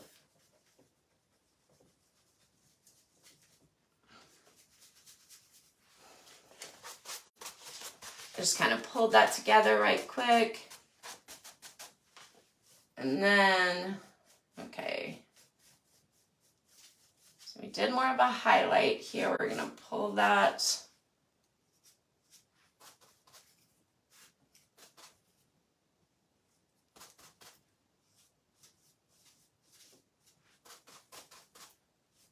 This area right here too, this brush is, the mini is really hard to keep it in this section. So if you had a smaller brush, you could use it there. Perfect. I mean, this could be worked up more, but I'm not worried about that because that trick that I told you about, it's going to take that right out. It's going to smooth it and bring it totally together. So I'm not even going to try to work that anymore.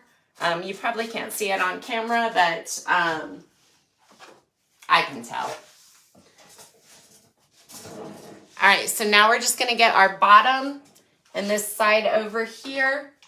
And I am going to go ahead and spray my brush here. I'm sorry, I'm trying to be quick because I know I'm over 7 o'clock.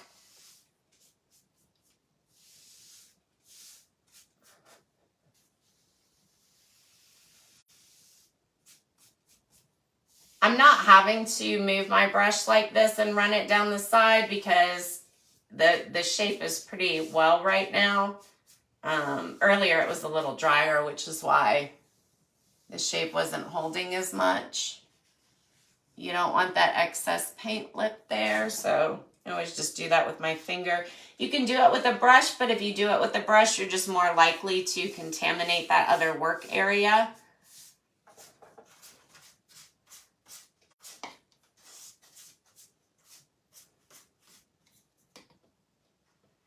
This is usually, I think, why I end up having paint all over me. The legs are another place where it's easy to get that overlap. Just an easy way to avoid it. So we're coming in with our T-rose here. And I'm going to tell you, whether or not you spray is really by the feel of your brush. If your brush is gliding along with no resistance, you don't need any more water. But if it's, you can feel just even the slightest resistance there, wet it down. So the coverage over here is a little bit better than on the other side in between these little spots. So I'm not going in those again, like I did on the other side. Actually, though, the coverage on this side is not as good. Actually, a couple spots. I'm just going to hit it here and there. All right, so we're going to come back with a tiny, tiny bit of buttercream, which I'm just going to pull off the side there. Let's do a little bit of a highlight.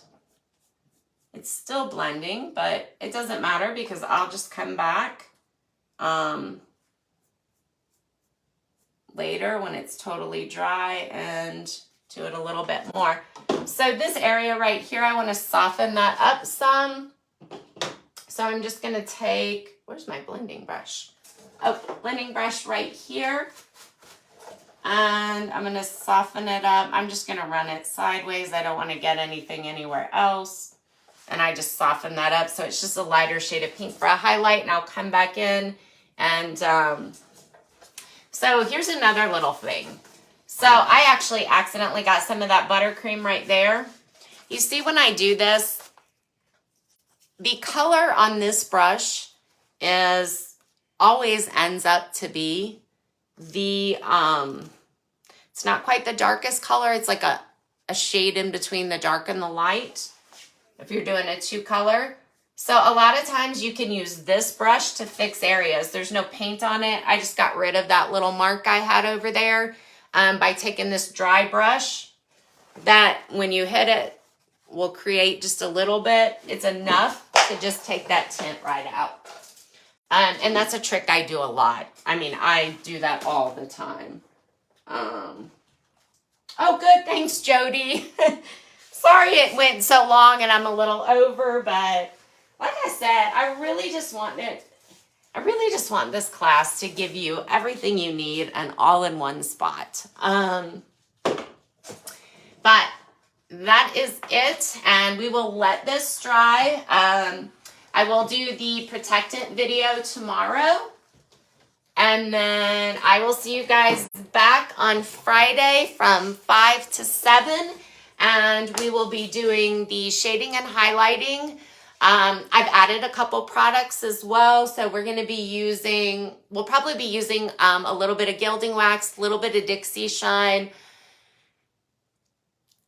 Probably going to be using some waxes. And I may be doing some paint shading as well. So we'll just kind of see. And I think I'm doing all those things really so you can see all the different things that you can do to shade and highlight. And that way you can make your choice on each individual product with the knowledge behind all of them. But thank you so much. Thanks, Jody, for hanging out with me for these 2 hours. Hopefully, I guess everybody else will see it on a replay. But thank you again. And if anyone has any questions, whether it's now or on the replay, feel free to post here in the comments or just message me on my page. Also, I know this is normally not the rules of every group, but if anyone here has a business and a business Facebook page, post your link. I would love to follow you on Facebook, like you. I just think it's so important that we support each other. So definitely please post your link in here so we can all do that. But thanks, Jody. You guys take care. I'll see you on Friday, and in between time, I'll probably be posting 2 or 3 bonus videos too with the other stuff. Thanks. Have a good night. Bye-bye.